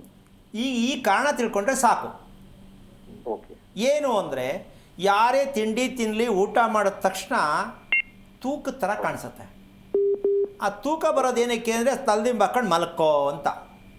ಯಾಕೆ ಅಂದರೆ, ಒಳಗಡೆ ಕ್ಲೀನ್ ಆಗಿಲ್ಲ, ಮೇಲಿಂದ ಫ್ರೆಶ್ ಫುಡ್ಡು ಅಂತ ಹೋಗಲ್ಲಿ ಸೇರ್ತು. ಅದಕ್ಕೆ ತೂಕ ಆಗತ್ತೆ, ಬೇಜಾರಾಗತ್ತೆ, ಕೋಪ ಬರುತ್ತೆ, ಹಿಂಸೆ ಆಗುತ್ತೆ, ಯಾವುದು ಖುಷಿ ಅನಿಸಲ್ಲ, ಜೀವನನೇ ಬೇಡ ಅನಿಸುತ್ತೆ. ಅರ್ಥ ಆಯ್ತಾನೆ ಹೇಳಿದ್ದು? Correct correct. ನೋಡಿ, ಶಿಕ್ಷಣ ವ್ಯವಸ್ಥೆ ಇದ್ದುಬಿಟ್ಟಿದ್ರೆ ಎಷ್ಟು ಜನ ನಮ್ಮ ದೇಶ ಯಾವ ಮಟ್ಟಕ್ಕೆ ಇರೋದಮ್ಮ? ಏನು ಹೇಳ್ತೀಯಾ? ಇಲ್ಲವೇ ಇಲ್ಲ. ಮಾಡಿದ್ರೆ ನಾವೇ ಕಾಲೇಜ್ ಮಾಡಬೇಕಷ್ಟೇ. ಇದಕ್ಕೆ ಶಿಕ್ಷಣ ವ್ಯವಸ್ಥೆ ಅಂದರೆ ಮನುಷ್ಯನ ಆರೋಗ್ಯ ಇರೋಕ್ಕೆ ಒಂದು ಕಾಲೇಜ್ ಅಂದರೆ ನಾವೇ ಮಾಡಬೇಕು. ಪ್ರಪಂಚದಲ್ಲಿ ಯಾರೂ ಮಾಡೋಕ್ಕಾಗಲ್ಲ ಅಂತ ನನಗೆ ಡೌಟು. ಯಾಕೆ ಅಂದರೆ ಈ ವಿಚಾರನೇ ಗೊತ್ತಿಲ್ಲ. ಲೆಕ್ಚರರ್ಸೂ ಇಲ್ಲ, ಮಾಸ್ಟ್ರೂ ಇಲ್ಲ, ಇನ್ನು ಸ್ಕೂಲ್ ಮೊದಲೇ ಇಲ್ಲ, ಏನು ಮಾಡೋದು? ಆದರೂ ಅದೃಷ್ಟವಶಾತ್ ನೋಡೋಣ, ಪ್ರಯತ್ನ ಮಾಡೋಣ ಅಂತ ಅಂದ್ಕೊಂಡಿದ್ದೀನಿ ನಾನು. ಯಾವಾಗ ಆಗುತ್ತೋ ಗೊತ್ತಿಲ್ಲ. ಈಗ ನೀವು ಒಂದು ಕೆಲಸ ಮಾಡಿ, ಹೇಳಿ ಗುರು. ಮುಂದಿನ ವಿಚಾರಕ್ಕೆ ಹೋಗಬೇಕು ಅಂತಕ್ಕಂಥ ಲೆಕ್ಕಾಚಾರಕ್ಕೆ ನಿಮ್ಮ ತಂದೆಯಲ್ಲಿದ್ದಾರೆ? ದಾವಣಗೆರೆಯಲ್ಲಿದ್ದಾರೆ ನಮ್ಮ ತಂದೆ. ಜೊತೆಲಿ ಯಾರಿದ್ದಾರೆ? ಇಬ್ಬರೇ ಇದ್ದಾರೆ. ಅಲ್ಲಿ ಅಡುಗೆಯವರು ಕೆಲಸದವರೆಲ್ಲ ಬಂದು ಎಲ್ಲ ಅಂತ. ನೀವು ಎಷ್ಟು ಜನ ಮಕ್ಕಳು? ನಾನು ನಮ್ಮ ತಂಗಿ ಇಬ್ಬರೇ. ನಮ್ಮ ತಂಗಿ ಅಮೆರಿಕದಲ್ಲಿದ್ದಾಳೆ, ನಾನು ಇದ್ದೀನಿ ಬೆಂಗಳೂರಲ್ಲಿ. ಅವ್ರ ಮದುವೆಯಾಗಿ ಎಷ್ಟು ವರ್ಷ ಆಯಿತು?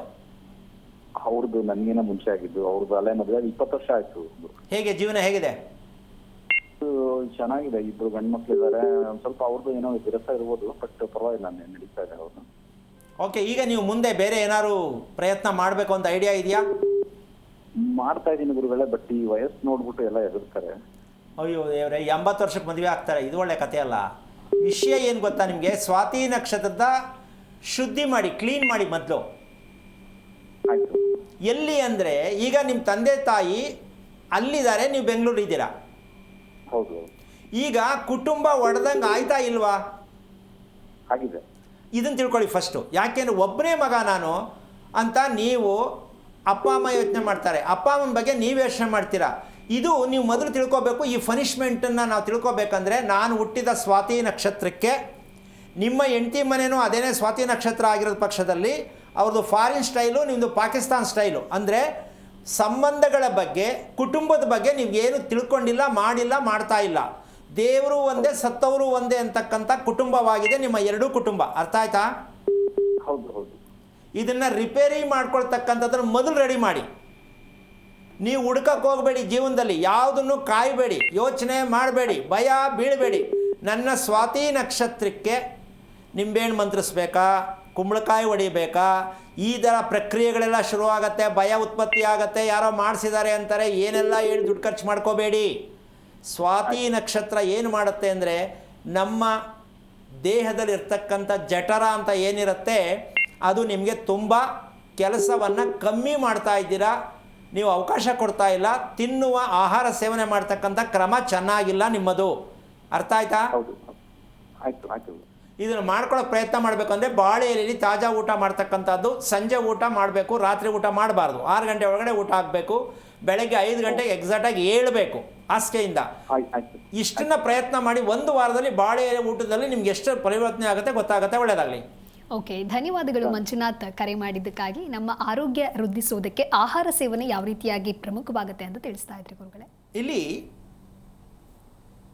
ಇವಾಗ ಹೇಳ್ತಕ್ಕಂಥ ವಿಚಾರ ಈಗ ಹೇಳಿದೆ ಇವ್ರಿಗೆ. ಅದನ್ನು ಏನು ಅಂತಂದರೆ, ಹಲ್ಲಿನಲ್ಲಿ ಇರ್ತಕ್ಕಂತಹ ವ್ಯಾಯಾಮವನ್ನು ನಾವು ಮಾಡ್ಕೋಬೇಕು ಅಂತಕ್ಕಂಥ ಲೆಕ್ಕಾಚಾರಕ್ಕೆ ಹೋದಾಗ ನಾವು ಫಸ್ಟ್ ಏನು ತಿಳ್ಕೊಬೇಕಾಗತ್ತೆ? ಹಲ್ಲಿಗೆ ವ್ಯಾಯಾಮ ಬೇಕು, ಏನು ತಿಳ್ಕೊಬೇಕಾಗತ್ತೆ? ಮೊದಲನೇದು, ನಾವು ಚೆನ್ನಾಗಿ ನಾವು ಜಿಗಿಯಬೇಕು, ಹಗಿಯಬೇಕು. ಅದು ಎಲ್ಲಿ ಕರಗಬೇಕು? ನಾವು ತಿನ್ನೋ ಊಟ ಎಲ್ಲಿ ಕರಗಬೇಕು? ಹಲ್ಲಲ್ಲೇ ಕರಗಬೇಕು. ಹೌದಾ? ನಾವು ಇಲ್ಲ ಮಾತಾಡ್ಕೊಂಡು, ಟಿ ವಿ ನೋಡ್ಕೊಂಡು, ಮೊಬೈಲ್ ನೋಡಿಕೊಂಡು ಬೊಳಕ್ಕಂತ ನುಂಗ್ಬಿಡ್ತೀವಿ. ಈಗ ಅಲ್ಲಿ ವಿಷ ಉತ್ಪತ್ತಿ ಆಗ್ತಕ್ಕಂಥ ಲೆಕ್ಕಾಚಾರ ಏನಾಗುತ್ತೆ ಅಂದರೆ, ಮನಸ್ಸಿಗೆ, ದೇಹದಲ್ಲಿ ಸುಸ್ತಾಗತ್ತೆ, ಬೇಜಾರಾಗತ್ತೆ, ಶಕ್ತಿ ಇಲ್ಲ ಅಂತ ಎಷ್ಟೋ ಜನ ಹೇಳ್ತಾರೆ. ಈ ಶಕ್ತಿ ಇಲ್ಲ, ಊಟದಿಂದ ಶಕ್ತಿ ಬರುತ್ತೆ, ಕ್ಯಾರೆಟ್ ತಿಂದರೆ ಬರುತ್ತೆ, ಬೋರ್ಮಿಟಾ ಕುಡಿದ್ರೆ ಬರುತ್ತೆ ಅಂತ ನಾವು ಮಾಧ್ಯಮದಲ್ಲಿ ನೋಡ್ಬಿಟ್ಟು ಅದನ್ನು ಪ್ರಯತ್ನ ಮಾಡೋಕ್ಕೆ ಹೋಗ್ತೀವಿ. ಇನ್ನೂ ದೇಹ ಹಾಳಾಗತ್ತೆ. ಪ್ರಕೃತಿ ದತ್ತವಾಗಿ ಯಾವುದನ್ನು ಕೂಡ ಅಡ್ವರ್ಟೈಸಲ್ಲಿ ಬರ್ತಕ್ಕಂಥದ್ದನ್ನು ಏನಾದ್ರು ಗಮನಿಸ್ಕೊಂಡು ತರಕಾರಿನೋ ಏನು ತಿಂತಿರೋ ತಿಂದರೆ ದೇಹ ಹಾಳಾಗತ್ತೆ ಹೊರತು ಅದು ಸತ್ಯ ಅಲ್ಲ. ಅಂದರೆ ಅದು ನಿಮ್ಮ ವಿಚಾರ ಅಲ್ಲ. ಜನರಲ್ಲಾಗಿ ಹೇಳ್ತಕ್ಕಂಥ ವಿಷಯಗಳನ್ನ ನೀವು ಬುಕ್ ತಗೊಂಡು ಬರ್ಕೊಂಡು ಅವ್ರು ಹೇಳೋರೆ ಅಂತ ನೀವು ಮಾಡೋಕ್ಕೆ ಹೋದರೆ ನಿಮ್ಮ ದೇಹನೇ ಹಾಳಾಗೋದು. ಅದಕ್ಕೇನು ಮಾಡಬೇಕು ಅಂತಕ್ಕಂಥ ಲೆಕ್ಕಾಚಾರ ಏನಪ್ಪ ಅಂದರೆ, ಆಹಾರವನ್ನು ಮಧ್ಯ ಮಧ್ಯ ತಿನ್ನುವ ಅಭ್ಯಾಸವನ್ನು ಬಿಡ್ತಕ್ಕಂಥದ್ದು. ತಿಂದಾಗ ಅಕಸ್ಮಾತ್ ತಿನ್ನಲೇಬೇಕು ಅಂದಾಗ ನೀವು ಬ್ರಷ್ ಮಾಡ್ತಕ್ಕಂಥದ್ದನ್ನ ಮರೆಯಬಾರದು.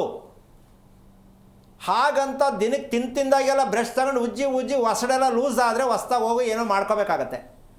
ಅವ್ರು ಹೇಳಿದ್ರು ಅಂತ ಏನಮ್ಮ ಅಂತಾನೆ, ಅದೆಲ್ಲ ಮುಖ್ಯ. ಆ ರೀತಿಯಾಗಿ ಅಲ್ಲೂ ಬ್ರಷ್ ಮಾಡ್ತಕ್ಕಂಥ ವಿಧಾನಗಳಿದೆ. ಬೆಳಿಗ್ಗೆ ಮಾಡ್ತಕ್ಕಂಥದ್ದು ಮತ್ತು ರಾತ್ರಿ ಮಾಡ್ತಕ್ಕಂಥದ್ದು ಬ್ರಷ್ ಮಾಡ್ತಕ್ಕಂಥ ವಿಧಾನ ಯಾವುದು? ಅಕಸ್ಮಾತ್ ಮಧ್ಯ ತಿಂದರೆ ಮಾಡ್ತಕ್ಕಂಥ ವಿಧಾನ ಬಿಸ್ಕೆಟ್ ಆಗಿರ್ಬೋದು, ಕಡಲೆಕಾಯಿ ಬೀಜ ಆಗಿರ್ಬೋದು, ಏನೇ ಆಗಿರಲಿ, ಬಾಯಿಗೆ ಹಾಕಿದ್ರಿ ಅಂದರೆ ಅದು ಸೇರ್ಕೊಂಡಿರ್ತಕ್ಕಂತಹ ಒಂದು ಸಣ್ಣ ಸಣ್ಣ ಸಣ್ಣ ಕಣಗಳು ನಾವು ತೆಗೆದು ತಿಂದಿರ್ತಕ್ಕಂಥದ್ದು, ಅದು ಹಲ್ಲಲ್ಲೇ ಇದ್ದಾಗ ಅದು ವಿಷವಾಗಿ ಪರಿವರ್ತನೆ ಆಗ್ತಾ ಇರುತ್ತೆ. ನೀವು ಅದನ್ನು ಉತ್ಪತ್ತಿಯಾದಂಥ ಜಲ್ಲು ರಸವನ್ನು ನುಂಗ್ತಾ ಹೋಗ್ತೀರಾ.